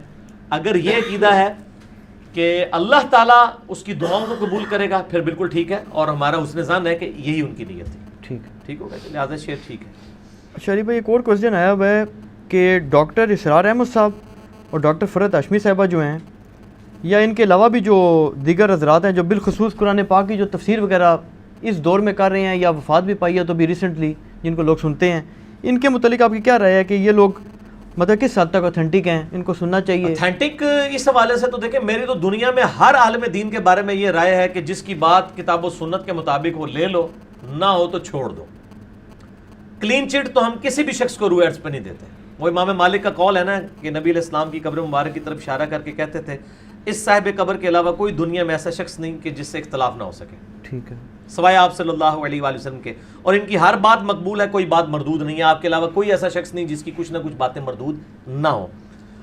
باقی ڈاکٹر اسرار صاحب کو میں اپنا مرشد مانتا ہوں. ان کے دفاع پہ اگر کوئی علمی کلپس ہیں تو وہ صرف میرے ہیں, اہل حدیث کے خلاف بھی اور اہل تشیع کے خلاف بھی. جو انہوں نے اعتراضات کیے تھے میں نے جوابات دیے. ڈاکٹر فرحت ہاشمی کو تو میں ون مین آرمی کہتا ہوں. اکیلی عورت نے اتنا بڑا کام کیا ہے عورتوں کے اندر. بال اس میں میرا موقف یہ ہے کہ ان کے لیکچر صرف عورتوں کو سننے چاہیے, کیونکہ وہ جس طریقے سے گفتگو کرتی ہیں اس طریقے سے نبی علیہ السلام کی بیویوں کو بھی مردوں سے گفتگو کرنے سے منع کیا گیا ہے. تو یقیناً وہ مردوں کے لیے کر بھی نہیں رہی ہوتی ہیں, وہ عورتوں کے لیے کر رہی ہوتی ہیں. تو عورتیں ان کے لیکچر سنیں, اور ان کی مسجد میں کافی عرصہ میں مطلب جمعہ بھی پڑھتا رہا ہوں. ان کے جو ہسبینڈ ہیں ڈاکٹر زبیر ادریس, ان سے میری ملاقات بھی ہے, جینٹل مین ہیں. ہم تو ان کی دل سے قدر کرتے ہیں. میں تو کہتا ہوں مولانا مودودی رحمہ اللہ کے میرا ایک تو کلپ چڑھا ہوا ہے مولانا مودودی کی 2 کرامات, ڈاکٹر اسرار اور ڈاکٹر فرحت ہاشمی. ڈاکٹر اسرار ان کی شاگرد, اور ڈاکٹر فرحت ہاشمی کے جو والد تھے وہ مولانا مودودی رحمہ اللہ تعالیٰ کی جماعت کے امیر تھے سرگودے کے, جماعت اسلامی کے. انہوں نے اپنی بچی کی تربیت کی, دیکھیں نا. اور ڈاکٹر فرحت ہاشمی کا جو فائنل تھیسس ہے پی ایچ ڈی کا حدیث کی فیلڈ میں, وہ ناصر البانی کے پاس ہے. ناصر البانی رحمہ اللہ تعالیٰ نے ان کو فائنل تھیسس کرایا ہوا ہے. ٹھیک ہے, اور یہ تو 90s میں ہی ایچ او ڈی بن چکی ہوئی تھی اسلامی یونیورسٹی کی, اسلامیات کی ڈپارٹمنٹ کی 90s میں. لیکن انہوں نے کہا ادھر فائدہ نہیں ہے. پھر انہوں نے لہٰذا اپنا سیٹ اپ بنا کے پوری دنیا تک قرآن کی آواز پہنچائیے, اور میں تو دل سے ان کی قدر کرتا ہوں. اور ان کے علاوہ کن کو سمجھتے ہیں آپ جو کوئی تفسیر وغیرہ اچھی بیان کر رہے ہیں اس دور میں؟ میرا خیال ہے یہ 2 بہتر ہیں, اور عربی لنگوسٹک کے پوائنٹ آف ویو سے آپ ڈاکٹر فرحت ہاشمی کو سن لیں. اچھا, اور قرآن کی جو انقلابی دعوت ہے وہ صرف ڈاکٹر اسرار صاحب نے پریزنٹ کی ہے. اور کتابی شکل میں مولانا مودودی کی تفہیم القرآن, اور غامدی صاحب کے جو استاد ہیں امین احسن اصلاحی صاحب, ان کی تدبر القرآن جو ڈاکٹر اسرار صاحب کے بھی استاد ہیں. تو ڈاکٹر اسرار صاحب کی بیان القرآن جو ہے نا جی, وہ ڈاکٹر فرحت ہاشمی کی جو تفسیر ہے اس سے بہت بہتر ہے, کیونکہ قرآن کی انقلابی دعوت آپ کو نظر آتی ہے. ڈاکٹر فرحت ہاشمی نے تو لنگوسٹک کے اوپر زیادہ زور دے کے تو وہ سمجھانے کی کوشش کی ہے, لیکن قرآن کی جو انقلابی دعوت ہے وہ جس طرح ڈاکٹر اسرار نے پریزنٹ کی ہے وہ کسی نے نہیں کی. میں تو ان دونوں کو مولانا مودودی رحمہ اللہ تعالیٰ کی زندہ کرامتیں سمجھتا ہوں. میرا یوٹیوب پہ کلپ ہزاروں لوگ دیکھ چکے ہیں, ڈاکٹر اسرار اور ڈاکٹر فرحت ہاشمی مولانا مودودی کی 2 کرامات. تو میں ان کو یہ زندہ کرامات مانتا ہوں. ٹھیک ہے. اچھا, اگلا سوال ہے جی کہ حضرت امیر معاویہ رضی اللہ عنہ جو ہیں یہ کاتب وحی تھے, اور یہ ثابت ہے چیز, تو اس پہ آپ نے جو موقف دیا ہے اس پہ کوئی اعتراض کیا ہے کسی بھائی نے؟ کوئی وضاحت نہیں ہوئی کہ کیا مطلب پوچھنا چاہ رہے ہیں. لیکن میرا موقف تو واضح ہے. ہم یہ کہتے ہیں کہ وہ کاتب وحی تھے, لیکن کچھ اور بھی تھا ساتھ. وہ کیا تھا؟ وہ یوٹیوب پہ آپ جا کے میرا کلپ لکھیں, رپلائی ٹو ڈاکٹر اسرار رحمہ اللہ تعالیٰ آن کیا حضرت معاویہ رضی اللہ تعالیٰ عنہ کاتب وحی تھے. میرا تو کلپ سالوں پہلے چڑھ چکا ہے, کاتب وحی تھے, لیکن صرف یہ نہیں تھا, کچھ اور بھی اس کے ساتھ اٹیچ تھا کہ وہ کاتب وحی کس طرح بھرتی ہوئے اور پھر کیا معاملات ہوئے. وہ آپ میرا کلپ لاکھوں لوگ دیکھ چکے ہیں, وہ آپ دیکھیں. تو کاتب وحی سے تو کسی کا بھی انکار نہیں ہے. یہ مطلب جب ہم رفع الیدین کے اوپر بات کرتے ہیں تو ہمیں حنفی بھائی جو ہے نا وہ عبداللہ ابن مسعود کے فضائل سنانا شروع کر دیتے ہیں. بھئی عبداللہ ابن مسعود کے فضائل سے کسے انکار ہے؟ ہم کہہ رہے ہیں کہ رفع الیدین عبداللہ ابن مسعود سے ترک رفع الیدین ثابت نہیں, وہ روایت کمزور ہے. تو اس طریقے سے کاتب وحی سے تو ہمیں انکار ہی نہیں ہے. ہمارا ایشو کچھ اور ہے جو ہماری ویڈیو میں ریکارڈڈ ہے, اور میرا ریسرچ پیپر واقعہ کربلا کا حقیقی پس منظر 72 صحیح الاسناد حدیث کی روشنی میں, جس میں 200 روایتیں اکثر بخاری اور مسلم سے, اس میں ہمارا موقف کاتب وحی کا میں نے ریٹن میں دیا ہوا ہے کہ کاتب وحی تھے, لیکن اور بھی بہت کچھ تھا ساتھ. ٹھیک ہوگا جی. اچھا بھائی, اب تو یہ تھوڑے سے سمپلیفائڈ قسم کے کوشچن آ گئے ہیں جن پہ شاید اتنی تفصیل بھی نہ چاہیے ہو میرے خیال میں. ایک تو پہلا ہے جی کہ بلکہ اس میں ایک کوشچن تو ایسے جو کل ہی مجھے بھی کسی نے فون کیا تھا, موبائل سم پر جو لون لیا جاتا ہے اس میں جو پیسے وغیرہ لیے جاتے ہیں, ٹیکس بھی کاٹا جاتا ہے, کچھ کٹوتی وغیرہ اور بھی ہوتی ہے, کیا یہ سود ہے یا نہیں؟ یہ بڑا مشکل سوال ہے جی. اگر تو یہ سروسز کے اگینسٹ وہ پیسے لے رہے ہیں نا آپ سے ایکسٹرا, تو پھر تو سود کوئی نہیں ہے. اچھا جی. اور اگر آپ کو یہ وہ پینلٹی ڈال رہے ہیں ادھار لینے کی, پھر سود ہے. اب یہ کمپنی خود فیصلہ کرے گی. ٹھیک ہے. جس طرح کہ اے ٹی ایم کارڈ کے بھی ہم چارجز دیتے ہیں, ٹھیک ہے نا, تو یہ فیصلہ اس نیت کے اوپر ہوگا کہ جس نیت کے اوپر انہوں نے معاملات کو لانچ کیا ہوا ہے. باقی ہم آپ کو یہ مشورہ دیں گے جو مولا حسن علیہ السلام نے کہا, جامعہ ترمذی میں حدیث ہے کہ میں نے نبی علیہ السلام سے یہ بات سنی تھی کہ حسن جو چیز تجھے شک میں ڈال دے اس سے پیچھے ہٹ جا. تو اتنی کون سی تکلیف ہے کہ آپ ادھار منگوا لیں. وہ کہتے ہیں بہت کیٹاسٹرافک کنڈیشن ہو جاتی ہے, تو اس میں تو بھائی خنزیر کھانا بھی جواز کی حد تک ایز اے لاسٹ ریزارٹ جائز ہو جاتا ہے, حلال نہیں جائز, کہ اس کے اوپر گرفت نہ ہو. تو وہ پھر اگر کوئی ایسی زندگی موت کی کشمکش بن گئی ہے کہ آپ کو کسی نے گھیر لیا اور آپ نے ادھار منگوا کے ہی بات کرنی ہے, تو پھر تو ٹھیک ہے. نہیں, وہ جو گھیرے گا کوئی ضرورت نہیں ہے, ابھی خام جو گھیرے گا وہ پھر ادھار بھی نہیں منگانے دے گا. ہاں, ادھار بھی لینے دے گا, صحیح گل ہے. اچھا, اس کے بعد اگلا سوال آ گیا جی انشورنس کا. یہ بڑا کرٹیکل کویسچن ہے کیونکہ اس میں بعض لوگ پھر یہ اعتراض کرتے ہیں, یعنی اسلام پر بھی بعض اوقات اعتراض تک پہنچ جاتے ہیں لوگ کہ یار یہ ایک شخص کی مر جاتا ہے, اس کے پیچھے بیوی بچے تباہ برباد ہو جائیں, تو اس میں آخر کیا اسلام کو اعتراض ہے انشورنس میں؟ اور اس میں بھی اب ایک اسلامک انشورنس بھی آ گئی ہے، تکافل جسے کہتے ہیں. تو کیا اس کو مطلب ہے اسلام کو اس پہ اعتراض ہے یا نہیں؟ نہیں، اسلام کو انشورنس پہ تو کوئی اختلاف نہیں ہے. میں نے تو بار بار یہ چیز ڈسکس کی ہے کہ ہمیں اختلاف ہے انشورنس کمپنیوں کا جو کاروبار کا طریقہ ہے وہ سودی ہے. اگر ان کا کاروبار کا طریقہ سودی نہ ہو اور وہ انشورنس کریں تو انشورنس سے بڑی نیکی کوئی نہیں. ہمارے آفس کے اندر جو ہے وہ ہزاروں کی تعداد میں ڈرائیورز ہیں، کسی نہ کسی سے ایکسیڈنٹ ہو ہی جاتا ہے. تو ڈرائیورز نے آپس میں مل کے ایک چھوٹا سا تکافل بنایا ہوا ہے کہ وہ ہر مہینے 50 روپے اس فنڈ میں دیتے ہیں. اور ہمارے آفس کی پالیسی ہے کہ اگر ایکسیڈنٹ ہو گیا نا ٹھیک ہے تو ڈرائیور نے اپنی بھی گاڑی ٹھیک کروانی ہے، دوسرے کی بھی، چاہے غلطی کسی کی بھی ہے. اور یہ صحیح ہے کیونکہ میں نے دیکھا ہے سرکاری ڈرائیور عموماً بدماش ہوتے ہیں، بڑی بسوں میں بیٹھے ان کو پرواہ نہیں ہوتی اسی سرکاری ہیں عموماً، بالکل ایسے. باقی بیچارے سہم کے چل رہے ہوتے ہیں. جب ان کے اوپر یہ تلوار لٹکے گی نا کہ ہم نے ٹھیک کروانا ہے تو کافی حد تک سہمیں گے. تو اس طرح کے جب معاملات ہوتے ہیں نا تو وہ پھر وہ جو انہوں نے ایک فنڈ قائم کیا ہے اس میں سے وہ پیسے لے کے تو وہ گاڑی کو ٹھیک کروا دیتے ہیں. وہ مشترکہ فنڈ ہے، انشورنس کی ایک فارم ہے. یہ ہمیں اس سودی معاملات سے ہے. ہم انشورنس کو تو کوئی بھی نہیں غلط کہتا. انشورنس کو غلط اس لیے ڈائریکٹلی وہ کہہ رہے ہوتے ہیں کہ وہ چونکہ سودی کام کے اوپر آپ سے پیسہ لے کے سودی کاموں میں لگاتے ہیں یا حکومت پہ سود کو سودی قرضہ دیتے ہیں، اس سے سود لیتے ہیں، اسی میں سے آپ کو ڈیویڈنڈ دے رہے ہوتے ہیں. اس سے اختلاف ہے، اصل ایشو یہ ہے. ٹھیک. اچھا، ایک بھائی نے تجویز دی ہے جی کہ جو قبر کے اوپر جا کر جو سما کا جو عقیدہ ہے نا، ایک تو یہ دور سے آپ کریں، تو ایک کیا کہ جو قبر پہ کھڑے ہو کے سلام وغیرہ کیا جائے نا، اس پر الگ سے ایک لیکچر تفصیلی ریکارڈ کرایا جائے. ہوا ہے تفصیلی لیکچر ریکارڈ، مسئلہ نمبر 117A اور 117B عذاب قبر کے اوپر. اس میں میں نے یہ اس چیز کو ایڈریس کیا ہے اور ایک الگ سے کلپ ہے، وہ ماشاءاللہ ہزاروں لاکھوں لوگ دیکھ چکے ہیں. کیا مردے بھی بولتے اور سنتے ہیں؟ تو وہ آپ وہ کلپ اسی میں سے 117B مسئلے میں سے نکلا ہوا ہے. اور مسئلہ نمبر 5 حیات النبی صلی اللہ علیہ وآلہ وسلم، اس میں میں نے اس کو ایڈریس کیا ہے کہ جہاں جہاں سننا ثابت ہے ہم مانتے ہیں، جہاں پہ ثابت نہیں ہے دھکے سے ہمیں کو منوا نہیں سکتا. اچھا، یہ ایک بھائی نے اچھا سوال کیا ہے، پریکٹیکل سوال ہے، اور اس میں ایک آدھ اور سوال اپنی طرف سے تھوڑا سا ایڈ کر لیتے ہیں کہ ہمارے ملک میں چیٹنگ ایک ایسی چیز ہے کہ شاید ہی کوئی شخص ایسا نیک ہو جو کہ جی میں نے زندگی میں کبھی ایگزامز میں چیٹنگ وغیرہ نہیں کی، تو اسلام تو اس کی اجازت ظاہر نہیں دیتا. اب اسی کی بیس کے اوپر ایک شخص نے نمبر لیے، اسی کی بیس کے اوپر اس کو جاب ملی، اسی کی بیس کے اوپر وہ کمائی کر رہا ہے. یا پھر اس میں ایک اور چیز یہ ایڈ کر لیں کہ بعض حضرات یہ بھی کہتے ہیں کہ جی جاب ملنا بھی تقریباً ناممکن ہے سوائے سفارش کے یا رشوت کے، اور اس میں پھر آگے پروموشن لینا تو سفارش کے بغیر سوال ہی نہیں پیدا ہوتا. سوال آپ نے کر تو دیا. کیا یہ پہلے سوال کو آپ علیحدہ رکھیں، دوسرے کو آپ بعد میں کیجیے گا، مکس ہو جائیں گے. ٹھیک ہے. تو کیا ان صورتوں میں جو ہے یہ پھر کیا کیا جائے؟ ہاں جی، پہلی بات یہ ہے کہ اگر کسی نے چیٹنگ 100% کی ہوئی ہے نا جی، اچھا، کہ وہ جس طرح ہمارے انٹیریئر سندھ کے اندر ہم نے سنا ہے کہ وہ اس طرح اوپن بک چلا رہے ہوتے ہیں معاملات 100%، ٹھیک ہے، وہ معاملہ تو ظاہر ہے غلط ہے. کسی نے کوئی ایک آدھ سوال کے اوپر چیٹنگ کر لی ہے، اس کی وجہ سے پوری کی پوری ڈگری تو اس کی ختم نہیں ہوگی نا. ٹھیک ہے. چند ایک چھوٹی چیزوں کے اوپر وہ آپ الاللمم میں آتا ہے کہ اللہ تعالیٰ چھوٹی موٹی چیزوں کو معاف کر دے گا. لیکن ایک جعلی ڈگری آپ نے لی ہوئی ہے، وہ ڈگری ایگزسٹ ہی نہیں کرتی آپ کی، یا آپ نے وہ 100% جو ہے وہ دیکھ کے پیپر دیے ہوئے ہیں، آپ نے اس کرائٹیریا کو فالو ہی نہیں کیا ہوا، وہ تو ظاہر ہے حرام ہی ہے، اس میں کوئی پوچھنے والی بات ہے. دوسرا سفارش والا جی، یہ والا اور رشوت والا. رشوت صرف اپنے جائز کام کے لیے دی جا سکتی ہے، اور جائز کام وہ ہوگا کہ جس کام کو کرواتے ہوئے آپ کسی دوسرے کا حق نہ مار رہے ہو. مثلا ایک بندے نے بجلی کا میٹر لگوانا ہے، ٹھیک ہے، میٹر آپ کا بنیادی حق ہے، آپ نے اپلائی کیا، کیو میں آپ کا نمبر بھی آ گیا، اب انہوں نے میٹر بھی آیا ہوا ہے، روک کے رکھا ہوا ہے کہ رشوت دو گے تو لگائیں گے. تو اب آپ کسی کو چیٹ نہیں کر رہے ہیں، کسی کا حق نہیں مار رہے ہیں، وہ آپ کا حق تھا اور آپ کو ایز اے لارج زاٹ دینی پڑ جاتی ہے، تو وہ دل میں یعنی اس کو برا سمجھتے ہوئے آپ دے لیں تو پھر تو ٹھیک ہے. لیکن ایک یہ ہے کہ کیو میں لوگ لگے ہوئے ہیں اور آپ جناب 50,000 روپیہ دے کے پہلے ہی اپنا میٹر لگوا لیتے ہیں، جس طرح کئی انڈسٹریلسٹ ہیں انہوں نے اپنے پورے ٹرانسفارمر لادہ سے لگوائے ہوئے ہیں، بجلی چوری بھی کرتے ہیں، وہ معاملات الگ ہیں. ٹھیک ہے.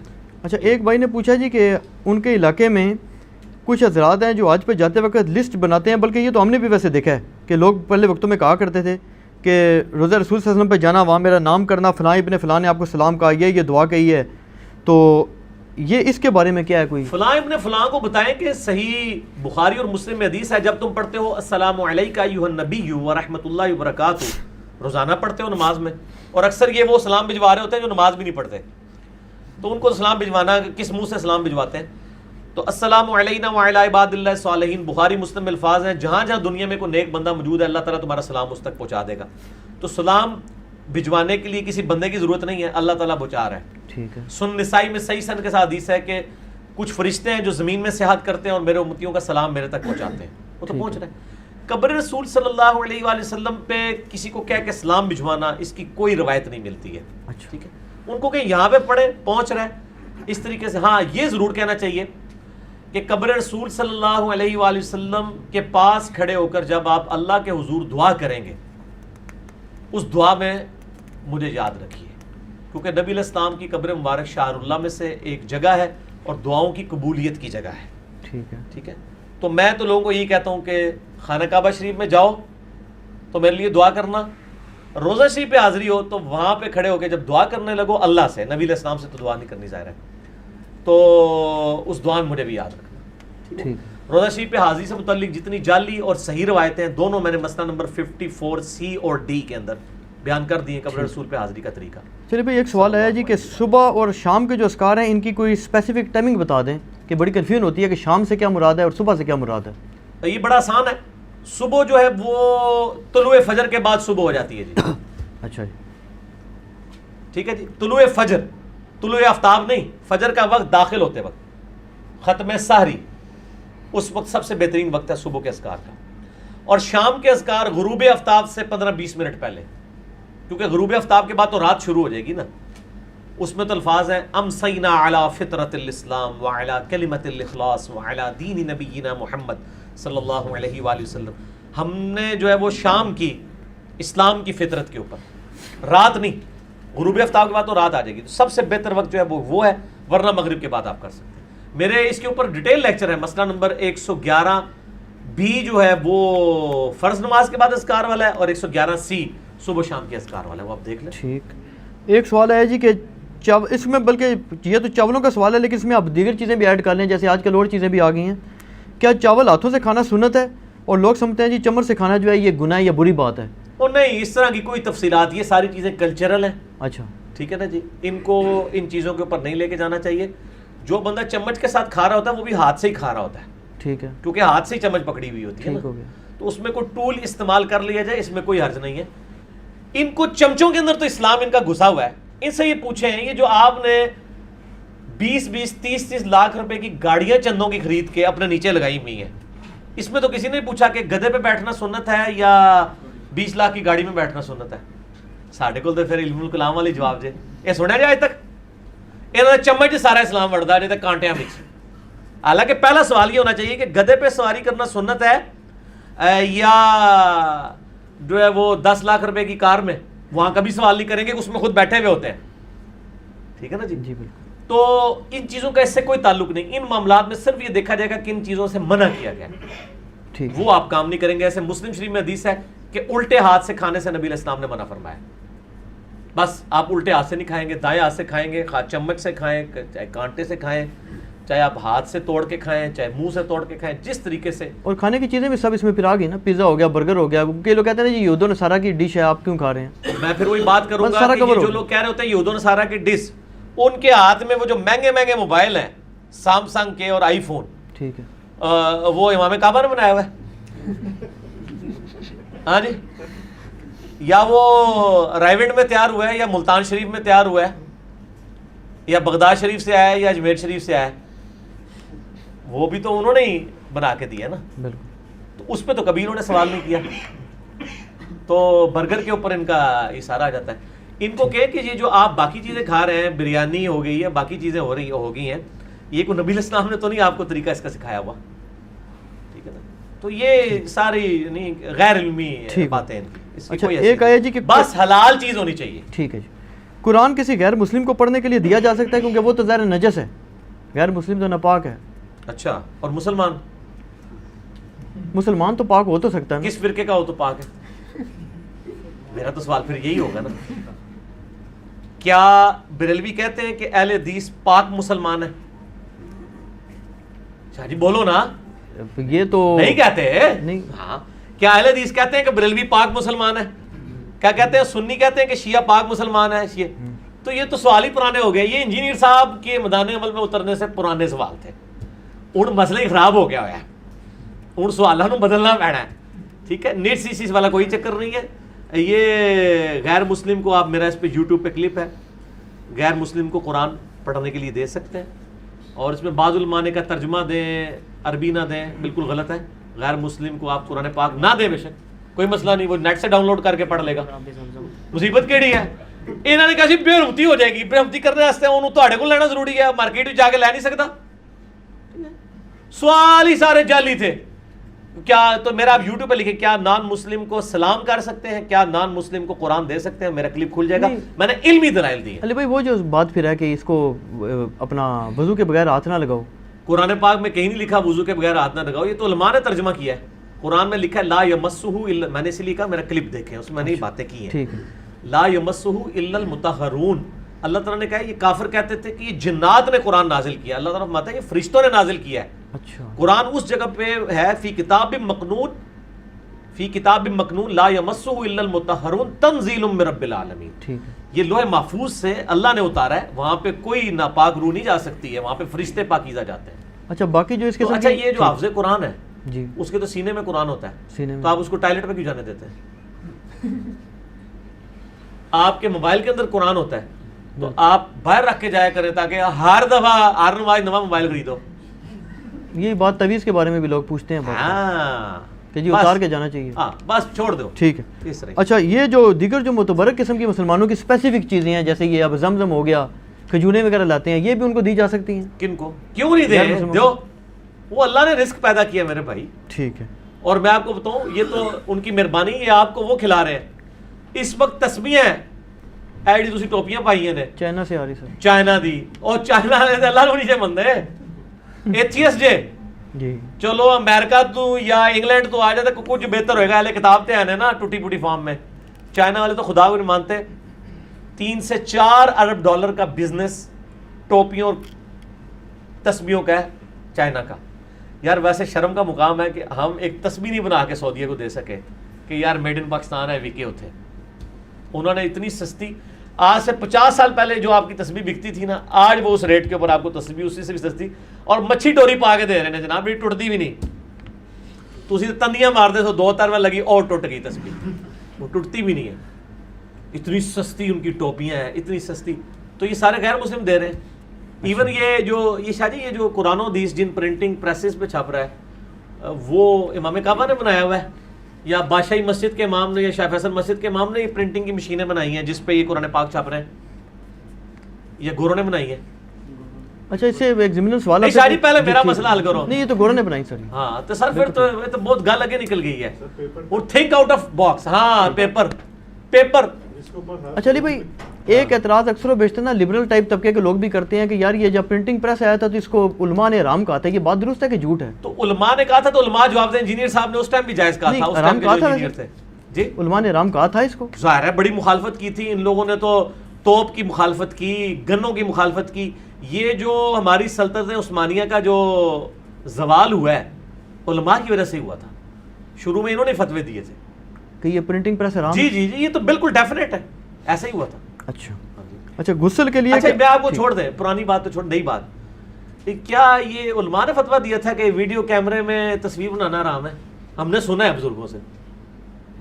جی سنا ہے کہ سنا نہیں, آپ نے تو دیکھا ہوا ہے. بالکل. الیاس قادری صاحب نے فتوے دیے تھے, وہ بیٹھتے نہیں تھے, اور کتنے لوگ ہیں جو نہیں بیٹھتے تھے. یہ تو سنا ہوا نہیں, تمہاری آنکھوں کے سامنے ہے. تو پیچھے بھی ان کے بزرگ یہی کچھ کرتے رہے. اچھا غسل کے لیے کہ تمام جسم کے ہر بال کا بھیگنا ہی ضروری ہے؟ جی جی, وہ تو ابو داؤد میں حدیث ہے کہ نبی علیہ السلام سے سیدنا علی کہتے ہیں, میں نے جب سے سنا کہ اگر کسی کا بال خشک رہ گیا تو اسے عذاب دیا جائے گا, تو میں نے اپنے سر کے ساتھ دشمنی کی اور اپنے سر کے بال منڈوا دیے. بھیگنا ضروری ہے, یعنی ایک دفعہ گیلا ہو جائے, یہ نہیں ہے کہ وہ پوری بالٹی جو ہے وہ سر کے اوپر ہی لگ رہی ہے. اپنی سے تسلی کر لیں, دیٹس انف. کوئی ضرورت نہیں زیادہ. نماز میں آنکھیں بند کر لی جائیں اگر, تو اس میں کیا کوئی کباعت ہے؟ کوئی بات نہیں, جائز ہے. بلکہ شیخ زبیر علی صاحب چونکہ خصوصاً اہل حدیث کو اس پہ زیادہ اعتراض ہوتا ہے نا, ان کا تو کلپ بھی اس کے اوپر چڑھا ہوا ہے. میں نے جو ان کا کوسچن آنسر سیشن ریکارڈ کیا تھا ایک مسجد کے اندر, ایک تو ان کی اکیڈمی میں کیا تھا, ایک مسجد کے اندر, اس میں انہوں نے کہا تھا کہ کوئی حرج نہیں ہے, اس طرح کی کوئی ممانعت نہیں آئی ہے. البتہ کسی ایسی جگہ میں جہاں پہ موذی جانوروں کا خطرہ ہو یا موذی انسانوں کا کہ وہ آپ پہ ٹوٹ پڑیں گے, تو وہاں تو آنکھیں کھول کے نماز پڑھنی چاہیے. ٹھیک ہے. رسول اللہ صلی اللہ علیہ وسلم جو ہیں یہ کون سی چیز زیادہ شوق سے تناول فرماتے تھے؟ اور یہ کدو وغیرہ کے بارے میں جیسے مشہور ہے، اس کی کیا حقیقت ہے؟ اچھا پہلے تو میں اس میں ایک اور دلیل آپ کو دوں. صحیح بخاری میں حدیث ہے، اما عائشہ کہتی ہیں، مسلم میں بھی ہے، کہ اس زمانے میں گھروں میں چراغ بھی نہیں ہوا کرتے تھے، یعنی اتنی غربت تھی. نبی علیہ السلام جب نماز پڑھتے تو میں آپ کے سامنے لیٹی ہوتی، اور جب آپ سجدے میں جانے لگتے تو مجھے میرے پاؤں کو ٹو دیتے تاکہ میں پاؤں سمیٹ لوں، پھر آپ سجدہ کرتے. اس کا کیا مطلب ہے کہ اما عائشہ کو نہیں پتا چلتا تھا کہ نبی علیہ السلام سجدے میں آ رہے ہیں، اتنا اندھیرا ہوتا تھا. تو آنکھیں بند کر کے نماز پڑھنے کا ثبوت یہ بھی ہو گیا. ایک تو ہے کہ آپ آنکھیں بند کر لیں، ایک یہ کہ آنکھیں تو کھلی ہیں، نظر کچھ نہیں آ رہا، اینڈ رزلٹ تو وہی ہے، یعنی اندھیرے میں نماز پڑھی جا سکتی ہے. ٹھیک ہے. تو اس میں اما عائشہ کہتی ہیں کہ دیے بھی نہیں تھے ہمارے پاس، ٹھیک ہے، تو اندھیرے میں نماز پڑھنے کا ثبوت ہو گیا، ورنہ ٹونا تو نہ پڑتا. اما عائشہ خود ہی پاؤں پیچھے کر لیتی، ان کو بھی نہیں پتا چلتا تھا. جب نبی علیہ السلام ٹوتے تھے تو کہتی مجھے پتا چلتی، میں پاؤں سمیٹتی تھی. جب سجدہ کر کے قیام کی طرف جاتے، اس سے ایک یہ بھی رزلٹ نکلا کہ عورت کو ہاتھ لگانے سے وضو نہیں ٹوٹتا. امام شافعی کا موقف جو ہے وہ اس حوالے سے صحیح نہیں ہے. اب آپ اگلی بات کریں. اچھا، یہ جو قرآن پاک میں جو سورہ ابراہیم میں شجرہ خبیثہ، شجرہ ملونہ اور دوسرا جو پاک درخت کا ذکر ہے، اس سے کیا مراد ہے؟ یہ شجرے سے مراد یہ شاہ جی آپ والے شجرے نہیں ہے. یہ بعض لوگ تو ادھر کھینچ لیتے ہیں. نہیں، یہ تو اسی طریقے سے ہے. وہ ایک وہ نجومی صاحب ٹی وی پہ آئے تھے، وہ کہتے ہیں یہ جو کچھ تم کرتے ہو فَبِمَا كَسَبَتْ أَيْدِيكُمْ، یہ تمہارے اپنے ہاتھوں کی کمائی ہے. تو کہتے ہیں اس سے یہ قرآن کی لکیریں ہاتھوں کی ثابت ہوتی ہیں. وہ تو اللہ نے فرمایا یہ تمہارے کرتوت ہیں جو تمہارے آگے آتے ہیں. وہ کرتوتوں کو ہاتھوں کی کمائی ایک محاورتاً بات ہے. انہوں نے کہا اس تو لکیریں ثابت ہو گئی ہیں، ان جی ثابت ہوا ہے. ٹھیک ہے نا جی. تو اس کی تفسیر نبی علیہ السلام نے خود بخاری مسلم میں کی ہے. وہ جو قبر کے 4 سوال والا میں نے پر اس میں میں نے یہ آیات کوٹ کی ہیں سورہ ابراہیم کی، مسئلہ نمبر 78 کے اندر، کہ جو کلمات طیبہ ہیں وہ شجر پاکیزہ سے ہے، یعنی جو اچھے کلمات ہیں، سبحان اللہ والحمدللہ ولا الہ الا اللہ واللہ اکبر. اور جو برے کلمات ہیں وہ شجر خبیثہ سے. جیسے دنیا میں ہر اچھائی توحید کے شجر مبارکہ کی شاخ ہے، اور ہر برائی شرک کے شجر خبیثہ کی ہے. اس سے مراد وہ پنجابی والا شجرہ نہیں ہے، اس سے مراد وہ درخت کی اللہ نے ایک مثال دی ہے، اور کہا کہ اس کا یہ درخت ایسا ہے کلمہ طیبہ کہ جس کی اصل جو ہے وہ ادھر ہے اور آسمانوں تک وہ پھیلا ہوا اتنا بڑا درخت ہے. تو یہ اللہ نے پریکٹیکلی ان آیات کا ترجمہ پڑھ لے تو اس سے مراد شجرہ نسب نہیں ہے، اس سے مراد ایک مثال. ٹھیک ہے. یہ تو پتہ نہیں، اتنا جاہل تو کوئی بھی نہیں ہے، اتنے جاہل بھی مارکیٹ میں آ گئے جو. اچھا، میں آپ کو ویسے بتاؤں، آپ کہہ رہے ہیں جیل کی بات، میری ایک دفعہ ایک پروفیسر صاحب سے ملاقات ہوئی ہے، تو بہت بڑے غالی تھے وہ، اور پتہ نہیں کیا ان کا عقائد تھے. تو وہ انہوں نے ایک عجیب بات کی. وہ کہتے ہیں جی میں 5 سال کا کورس کراتا ہوں، اس کا نام میرا سے نکل گیا. جیسے یہ نہیں ہوتا آپ کا تھیولوجی، اس قسم کا کوئی کورس کراتے ہیں. جینیالوجی کے اوپر نہیں، جینیالوجی نہیں، یہ تھیولوجی ہوتی ہے نا، جیسے آپ کی ریلیجن کی جو اسٹڈی ہوتی ہے. تو انہوں نے کہا جی کہ جیسے اسلام ہے نا، جیسے آپ نے پی ایچ ڈی میں آپ کو بچے کو پہلے دن نہیں ڈالتے، پچھلی آپ کو جماعتیں پڑھنی پڑتی ہیں. انہوں نے کہا یہ اس کی انہوں نے مثال دی تھی. کہتے ہیں جی ڈاکٹر طاہر القادری صاحب نے نا کوئی لیکچر دیا ہے جس میں انہوں نے ذکر کیا اس کا شجرہ طیبہ شجرہ خبیثہ کا. تو میں نے ڈاکٹر صاحب کو لکھا ہے کہ اس کا جواب زبور میں موجود ہے. جب تک آپ نے زبور نہیں پڑھی آپ کو نہیں پتہ چلے گا. زبور میں نہیں، بخاری مسلم کے اندر موجود ہے کہ شجر خبیثہ اور شجر طیبہ کیا ہے. یہ الفاظ کاپی پیسٹ کر کے مکتبۃ الشاملہ میں ڈالیں، بخاری مسلم کی حدیثیں کھل جائیں گی. جس کے اوپر یہ نازل ہوا ہے نا اس نے بتا دیا کہ اس کا مطلب کیا ہے، صلی اللہ علیہ وآلہ وسلم.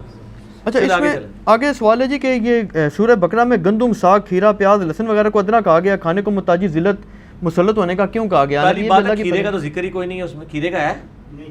ہاں. اور کیا آپ نے نام لیے؟ پیاز، لہسن. پیاز ہے، لہسن بھی ہے. ہاں جی. ہاں، یہ اس طرح نہیں ہے. جنتی کھانوں کے مقابلے پہ تو یہ کم تر کھانا ہی ہے نا سا جی. جی.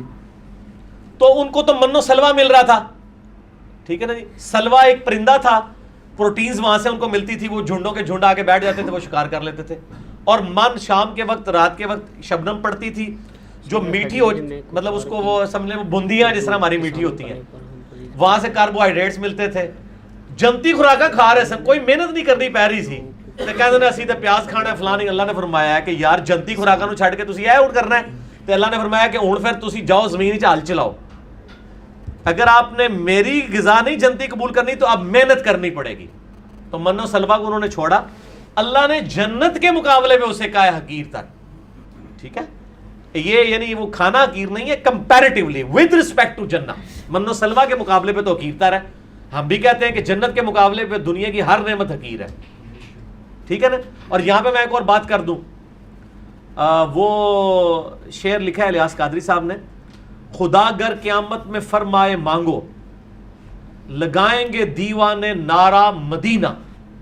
وہ کہتے ہیں کہ ہم سے قیامت والے دن اللہ نے پوچھا نا کہ بھئی کیا چاہیے ہے, تو ہم جنت نہیں مانگیں گے, ہم مدینہ مانگیں گے. اس کا جواب غلام سو سعیدی صاحب نے بڑا پیارا دیا ہے. انہوں نے کہا حضرت صاحب قیامت والے دن تو نبی علیہ السلام نے جانا ہے جنت میں, تو ہم نے مدینے میں آگے کیا لینا ہے؟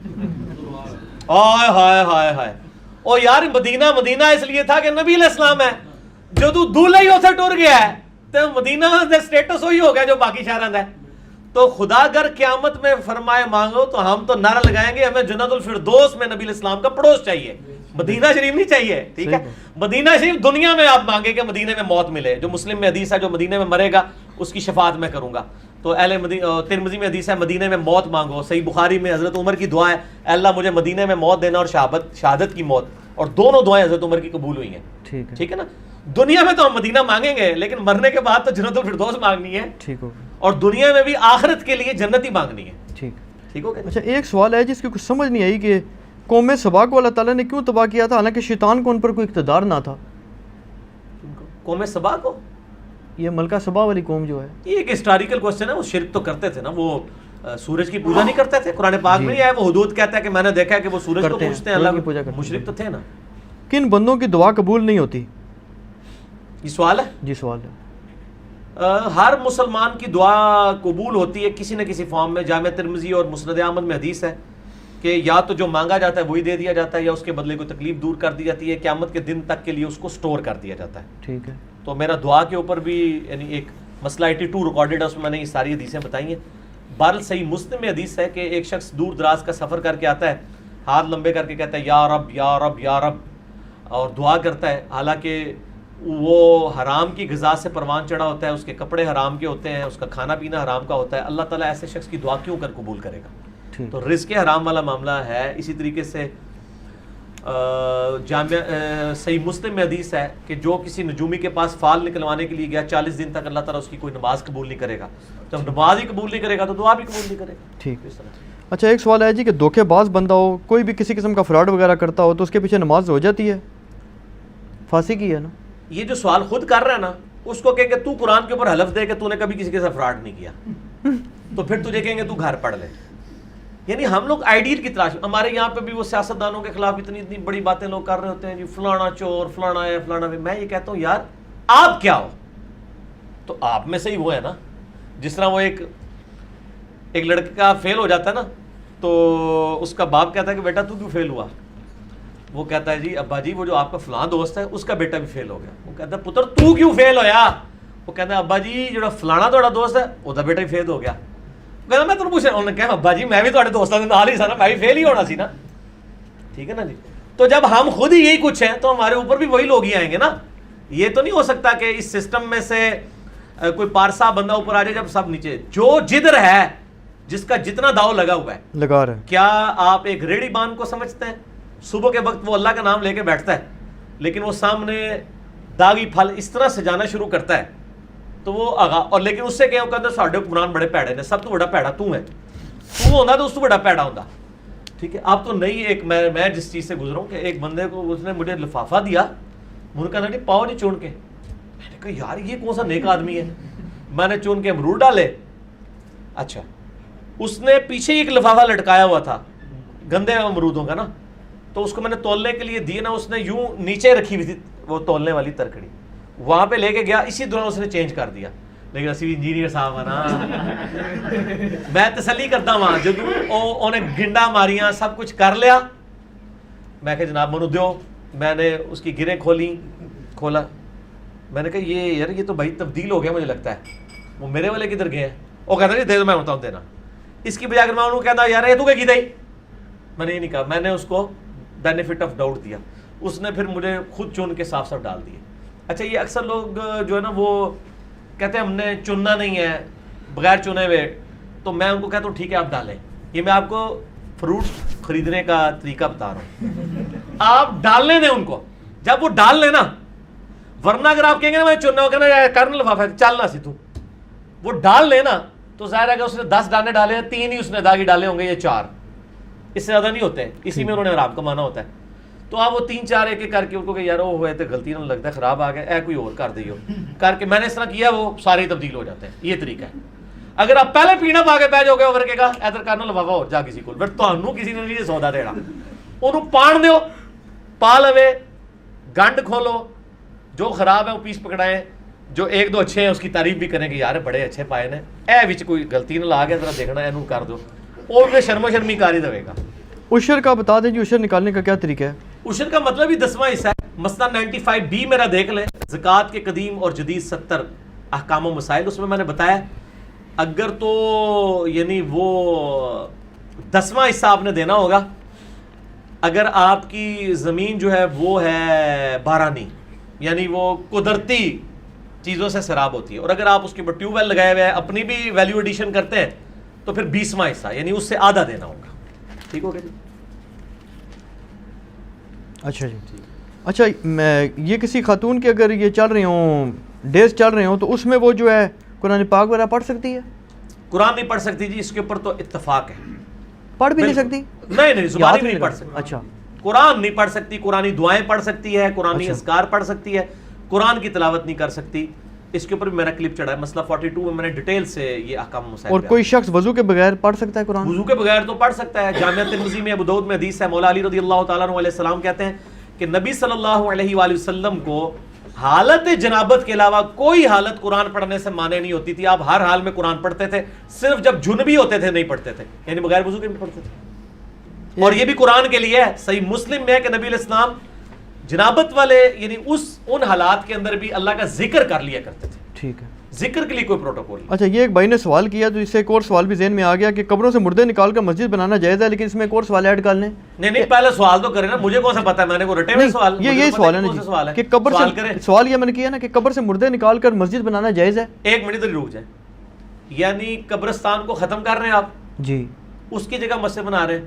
انہوں نے لکھا ایسے ہے کہ جی قبروں سے مردے نکال کر مسجد بنانا جائز ہے, یعنی وہ مراد نکلتے ہیں, ہڈیاں نکلتی ہیں. یہ مراد ہوگی. ہاں جی, ہڈیاں نکلتی ہیں جی, نہیں بنا سکتے. اچھا, اس میں آپ قبرستان میں نماز بھی نہیں پڑھ سکتے. ٹھیک. اچھا, اس میں ایک اور بات, نبی علیہ السلام نے فرمایا حمام میں نماز پڑھنے سے منع فرمایا. ٹھیک ہے, اور آپ نے قبرستان میں نماز پڑھنے سے منع فرمایا. جامعہ ترمذی ابو داؤد کے اندر حدیث موجود ہے, حتیٰ کہ بخاری مسلم میں حدیث ہے کہ گھروں کو قبرستان مت بناؤ, اس میں اللہ کا ذکر کرو. ٹھیک ہے, مراد یہ کہ اور نفلی نماز پڑھو, مراد یہ قبرستان میں نماز نہیں ہو سکتی. تو علی بھائی ویسے اللہ کا ذکر ہو سکتا ہے. نہیں, اس میں تو بعض لوگ کہتے ہیں جی دنیا میں کوئی ایسا ذرا ہی کوئی نہیں جہاں قبر نہ ہو. سر یہ تو تھیوری ہے نا, پریکٹیکل بات کریں. جو آپ کو نہیں پتا وہ تو پانی بھی آپ کے لیے پاک ہے. ٹھیک ہے, جب تک آپ کو نہیں پتا. اچھا, اس طرح آپ فرضی سوال بنانا شروع کر دیں. اچھا, ایک بات اکثر و بیشتر لوگ کہتے ہیں جو سعودی عرب سے آتے ہیں نا, وہ بھی اکثر یہ بات کرتے ہیں لوگ بعض نا, کہ یار سنا ہے کہ وہاں کچھ عرصے کے بعد نا وہ کوئی ایسا سسٹم کرتے ہیں لاشوں کے ساتھ, یا کوئی کرتے ہیں اور بلڈوز وغیرہ. اگر وہ کرتے ہیں تو غلط کرتے ہیں, مجھے نہیں پتا وہ کرتے ہیں یا نہیں کرتے. اچھا, لاشوں کی بے حرمتی نہیں ہو سکتی. قبرستان نئے بننے چاہیے, یہ نہیں ہے کہ آپ ان قبرستانوں میں کوئی تضاب ڈال دیں, نئے قبرستان بنائیں, کوئی اس کی اجازت نہیں. بچے نے اگر آدھا قرآن پاک حفظ کر لیا, اس کے بعد اس کو اسکول میں داخل کرا دیا اور باقی قرآن اس نے حفظ نہیں کیا, تو گنہگار ہے؟ نہیں, کوئی گنہگار نہیں ہے. گنہگار اس وقت ہے کہ جب وہ جو آدھا کیا ہے اس کو بھی بلا دے. ٹھیک ہے. یہ جہری کی نمازوں کی جماعت سری اور سری کی جہری کرائی جا سکتی ہے؟ جماعت نہیں کروائی جا سکتی. سجدہ صاحب واجب ہو جائے گا, جان بوجھ کے کریں گے تو یہ گناہ کے زمرے میں آئے گا. البتہ اکیلا کوئی پڑھ رہا ہے تو تھوڑی بہت آواز اونچی کر لے تو ٹھیک ہے. اور بلکہ آپ اگر 3 سے زیادہ آیات جہری نماز کی سرن پڑھ دیں یا سرن کی جہرن تو سجدہ صاحب بھی کریں گے آپ, اس پہ اتفاق. یہ کسی بھائی نے سوال بڑا عجیب سا بھیج دیا جی کہ شراب اور جوئے کے لیے اگر باپ پیسے مانگے تو دیے جا سکتے ہیں, حالانکہ بیٹا مانگے تو چلو کوئی سمجھ آ رہی ہے. نہیں, باپ بھی مانگتے ہوں گے یقیناً. تجھے کیا سمجھے, باپ شریف ہونا نا, نہیں ضروری نہیں ہے. نہیں, اس کام کے لیے اگر مانگتا ہے تو نہ کریں, بالکل نہ دیں, بالکل معذرت کر لیں. اور بلکہ اس کو پکڑ کے آپ کسی ہاسپٹل میں داخل کروا کے ان کا علاج کروائیں, یہ کروائیں. ٹھیک ہے نا جی, یہ کرنا چاہیے. قسطوں پہ کوئی چیز خرید سکتے ہیں, کیونکہ قیمتوں کا آپ کو پتہ ہی ہے کہ پھر وہ ہوتا ہے کہ جی قیمت ویسے زیادہ ہوگی. اس کے اوپر میرا کلپ آپ دیکھ لیں, اسلامک بینکنگ انجینئر محمد علی مرزا, میں نے اس میں دلائل دی ہیں کہ قسطوں کا کاروبار کن کن شرائط کے ساتھ جائز ہے. اس میں زبیر علی زئی صاحب کا موقف میں خیال آپ سے فرق ہے. جی, میں ان کے موقف کے ساتھ ایگری نہیں کرتا, ان کا تفرد ہے اس پر. ٹھیک ہے جی. کیا کھانے کے بعد اس میں ڈاکٹر سار صاحب کا بھی موقف ہے؟ زبیر صاحب کا بھی موقف ہے. کھانے کے بعد پانی نہ پینا سنت ہے یا پینا سنت ہے؟ میڈیکلی تو یہی ہے کہ کھانے کے بعد پانی نہیں پینا چاہیے، کیونکہ وہ پھر کھانے کے بعد جب آپ پانی پیتے ہیں تو کھانے کے فوراً بعد ایسڈ جو میدا چھوڑتا ہے نا آپ کو اس کو ہضم کرنے کے لیے، وہ پانی ڈالنے کی وجہ سے وہ ڈائلیوٹ ہو جاتا ہے، پھر اس کو اور تیزاب چھوڑنا پڑتا ہے. ٹھیک ہے. تو میڈیکلی جو چیز نقصان دہ ثابت ہو جائے وہ آپ کو اس کے اوپر عمل کرنا ہوگا، وہ قرآن و سنت پہ عمل کرنا ہے، کیونکہ قرآن حکیم نے دونوں علوم سکھائے نا، ریویلڈ نالج بھی اور ایکوائرڈ نالج. بالکل. اچھا ایسے آپ قرآن حدیث میں تو کوئی نہیں ہے کہ آپ تیزاب نہ پئیں، لیکن ہمیں پتہ ہے تیزاب پئیں گے تو مر جائیں گے. ٹھیک ہے. قرآن حدیث میں تو کہیں لکھا ہے کہ یورینیم کو نیکڈ آپ ہاتھ لگائیں تو اسکن کینسر ہوگا، لیکن ہمیں پتہ ہے. مسئلہ 39 ہے میرا، علم سائنس اور علم وحی اور ان کا دائرہ کار، اس میں نے یہی باتیں کی. اچھا 2 سوال آگے جی ایک ہی ٹاپک سے جڑے ہوئے کہ قسطوں پہ گھر یا پلاٹ لے لیا ہے، کمرشل استعمال کی نیت کمرشل کی ہوئی ہے، تو اب قسط فی الحال ہم ادا کر رہے ہیں، اس سے مراد یہی ہوگی کہ ہم نے کسی سے بینک سے لیا ہے یا جیسے بھی، تو اس دوران میں اس پر زکوٰۃ دی جائے گی یا نہیں؟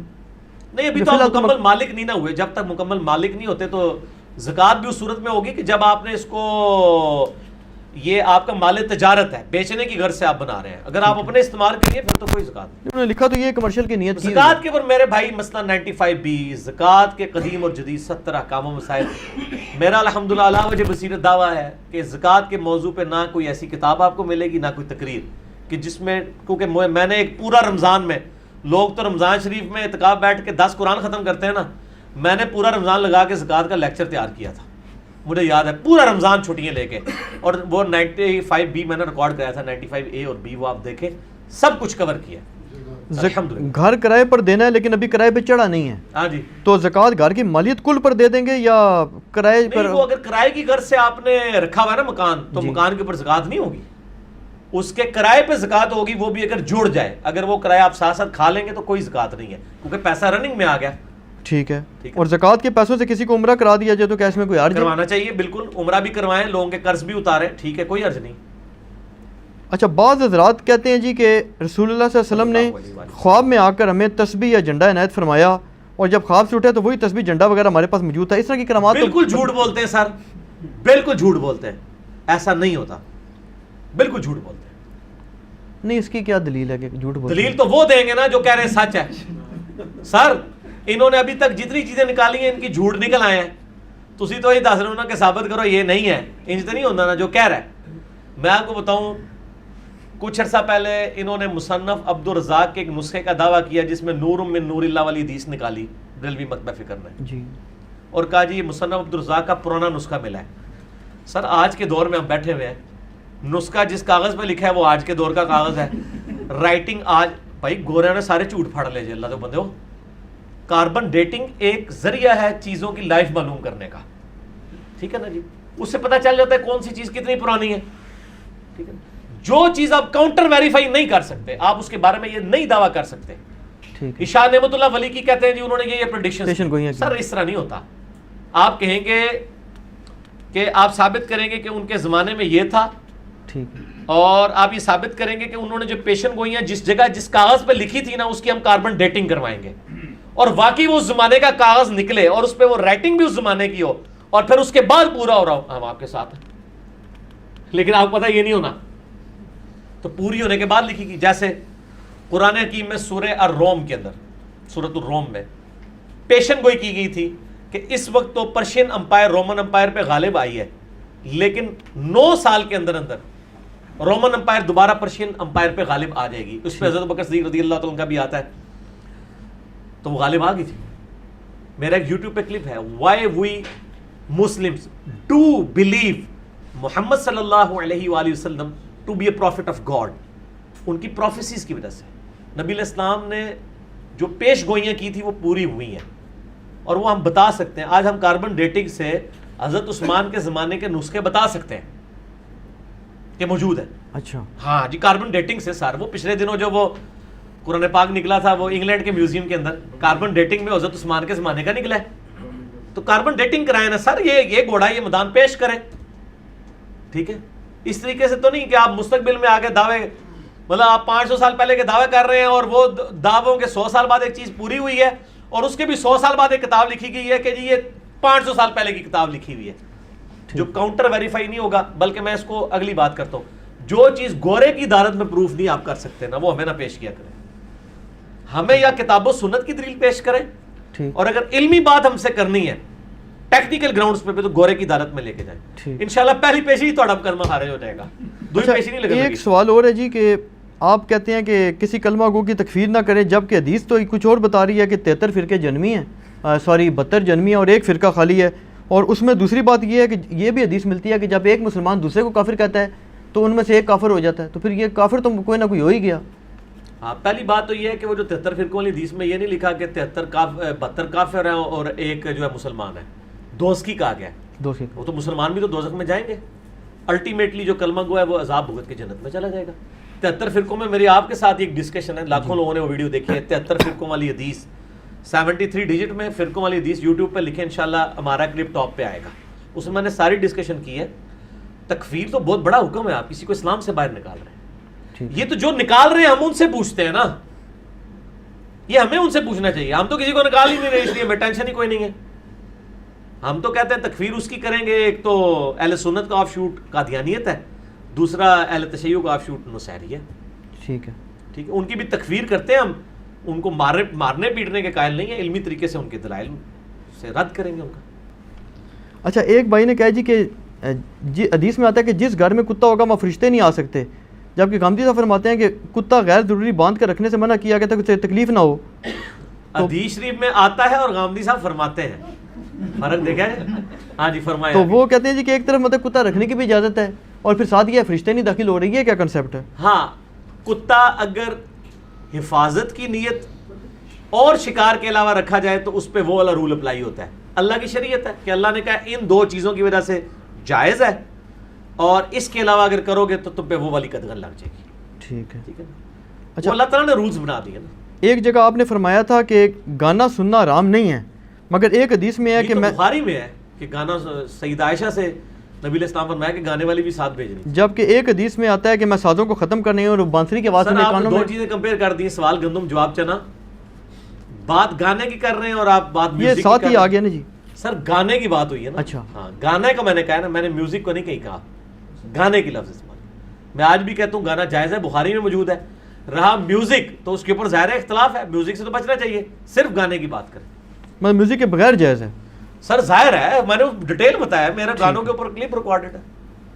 الفاظ تو دیکھیں ایک نقطے سے مارا مجرم مان جاتا ہے. زکوٰۃ کا میزان چاندی ہے یا سونا؟ سونا ہی ہے جی، کیونکہ حامل اعضا کو مطالبہ پر ادا کرے گا نوٹ کے اوپر، وہ سونے کی ایکویلنٹ کرنسی ہوتی ہے. مسئلہ 95B میں نے بتایا ہے. جن قبرستانوں کے اندر مساجد ہیں ان میں نماز پڑھنا جائز ہے یا حرام ہے؟ قبرستان کی اگر قبر کے اوپر مسجد بنی ہوئی ہے نا تو وہاں تو نماز نہیں ہوگی. اگر قبرستان کے سائڈ پہ مسجد بنی ہوئی ہے قبروں کے ساتھ، اور مسجد کے اندر قبریں نہیں ہیں کہ سامنے قبر آ رہی ہو، تو پھر نماز جائز ہے. اچھا، ایک علی بھائی میں ابھی آپ سے جو کویسچن کروں گا اس پہ تو میں آپ سے ریکویسٹ کروں گا کہ آپ ماشاءاللہ پڑھے لکھے بندے ہیں، تو آپ اس کی انگلش ڈبنگ کرا کے نا لازمی چڑھا دیں گے. یہ سوال بڑا پریشان کن ہے. یہ کہیں اپنا انٹرنیشنل لیول کے فزکس کے پروفیسر ہیں اور مولید ہیں، یہ اسٹیفن ہاکنگ وغیرہ اس کے لیول کے ہی ہیں. تو انہوں نے ایک اعتراض اٹھایا، یہ ان کا نام میرے ذہن سے نکلا، نیل ڈی گراس ٹائسن نام ہے. اچھا، وہ ویسے زبان کے بھی بہت تیز ہے، چرب زبان ہے، بہت زیادہ، یہ رچرڈ ڈاکنز سے بھی زیادہ چرب زبان ہے. تو انہوں نے لیکچر دیا، وہ کہتے ہیں جی کہ ان سے پوچھا گیا، وہ کہتے ہیں جی میں تو ایگنوسٹک ہوں، یعنی کہ میں دریا نہیں ہوں، میں ایگنوسٹک ہوں کہ میں اس چیز میں پڑھنا ہی نہیں چاہتا. انہوں نے کہا لیکن بہرحال جی انہوں نے کہا جی آپ کیوں نہیں خدا کو مان لیتے؟ انہوں نے کہا جی میں خدا کو کیسے مان لوں کہ جو خدا کے بارے میں تصور کوئی بھی مذہب ہو، اسلام پہ نہیں اٹیک کیا انہوں نے کہا جی کوئی بھی مذہب ہو، ان کی دو تو باتیں ہیں نا. ایک یہ ہے وہ کہیں گے جی خدا جو ہے وہ آل نوئنگ ہے، دوسرا یہ ہے کہ لونگ ہے، تیسرا یہ ہے کہ مرسیفل ہے اور وہ ساری خوبیاں ہیں. وہ کہتے ہیں جی یہ جب کہ میں سائنس پہ جب دیکھتا ہوں نا تو مجھے یہ نظر آتا ہے کہ یہ جو قدرت ہے نا وہ ہر وقت ہمیں تباہ و برباد کرنے کی کوشش میں ہے. کیٹاسٹرافیز آ رہی ہیں، ولکینوز آ رہی ہیں، وہ کہتے ہیں جی ایک سے بچ گئے تو بیماریاں آ رہی ہیں، ایپیڈیمکس آ رہی ہیں، بچے ڈسیبلڈ پیدا ہو رہے ہیں جن کا کوئی قصور نہیں. وہ کہتے ہیں جی اس کا جواب جب میں کسی بھی مذہب کے پیروکاروں سے مانگتا ہوں نا تو وہ ظاہر وہ عیسائیوں سے مانگتے ہوں گے، تو وہ مجھے کہتے ہیں جی کہ اس کا جواب یہ ہے کہ خدا کی اس میں ضرور کوئی مصلحت ہوگی. تو کہتے ہیں میں ان کو پھر یہ جواب دیتا ہوں کہ پھر آپ یہ نہ کہیں کہ آپ خدا کو جانتے ہیں، آپ یہ کہیں کہ یار God works in mysterious ways which we do not even know. تو کہتے ہیں وہ کہتے ہیں پھر میں اسی خدا کو کیسے مان لوں کہ جب آپ یہ کیوں دعویٰ کرتے ہیں؟ وہ کہتے ہیں میں ان کو کہتا ہوں جی آپ پھر مجھے یہ نہ کہیں کہ خدا کو مانو، آپ کہیں جی ہمیں خود نہیں پتا خدا کا، ہاں مان لو. نہیں دیکھیں اس کا پہلی بات یہ کہ میرا آپ کے ساتھ یہ کلپ ریکارڈڈ موجود تھا. یہ آخری سوال ہے جی.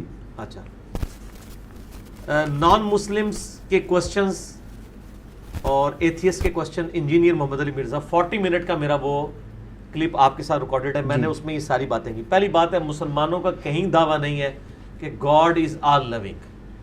ہم تو یہ دعوے نہیں کرتے. ٹھیک ہے, یہ تو خدا کے بارے میں ہمارا دعویٰ ہی نہیں ہے. یہ کرسچینٹی نے یہ بات کی ہے.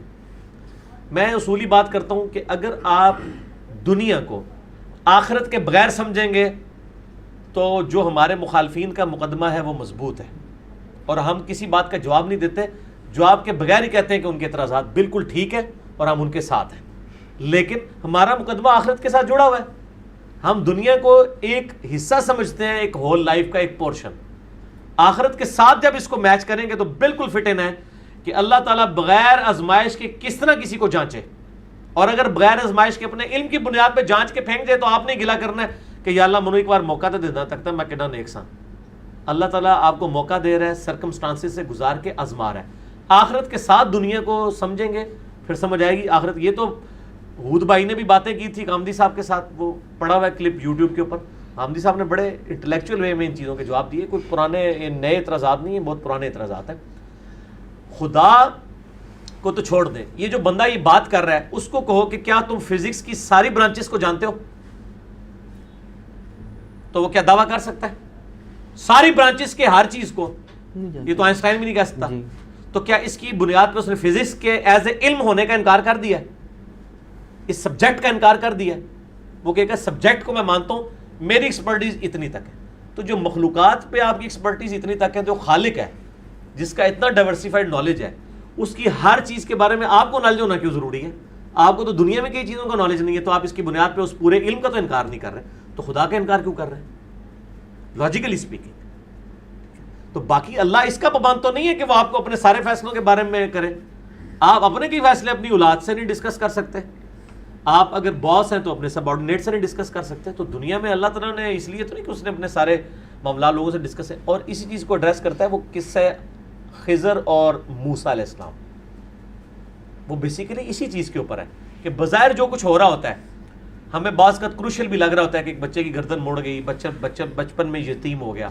اللہ یہ فیصلہ کیوں کر رہا ہوتا ہے؟ تقدیر کے فیصلے. اللہ تعالیٰ نے ہر بندے کو آزمانا ہے, کسی کو اولاد دے کے, کسی سے لے کے, کسی کو دولت دے کے, کسی سے لے کے. اس نے ہزاروں ٹیسٹ ہر بندے کے لیے مختلف رکھے ہوئے. ٹھیک ہے, دنیا میں کتنے نیک انسان ہیں جو قتل ہو گئے ہیں, اور کتنے بدماش ہیں جو اس طرح زندگی گزارتے رہے ہیں. اگر آخرت نہ ہو تو واقعی ان کا اعتراض ٹھیک ہے, یہ تو بڑا ظلم کا نظام ہے. لیکن اگر آخرت ہو کہ وہ دنیا میں قتل ہو کے آخرت کی اربوں سال کی زندگی ان کو مل گئی ہے, تو وہ ان سے ہی پوچھ لیں, وہ کہیں گے یار اسی چنگے رہ گئے تھے. جب وہ خود کہہ رہے ہیں کہ ہم اچھے رہ گئے ہیں, حسین علیہ السلام ان کے ساتھی کہیں گے ہم اچھے رہ گئے ہیں, تو آپ کیوں ان کی طرف سے وکالت کرتے ہیں؟ ٹھیک ہو گیا جی. تو پورے مقدمے کو سمجھیں. ٹھیک ہے جی, میرے خیال ہے اس کو کنکلوڈ کرتے ہیں, تو انشاءاللہ ہم نمازوں کو جمع کرتے ہیں. اللہ تعالیٰ سے دعا ہے جو حق بات میں نے کہی اللہ تعالیٰ ہمارے دلوں میں راسخ فرمائے. اگر جس بات میں میرے منہ سے غلط بات نکل گئی تو اللہ تعالیٰ ہمارے دلوں سے معاف کر دے. سبحانک اللہم و بحمدک اشہد ان لا الہ الا انت استغفرک و اتوب الیک وما علینا الا البلاغ المبین. جزاکم اللہ خیرا و احسن.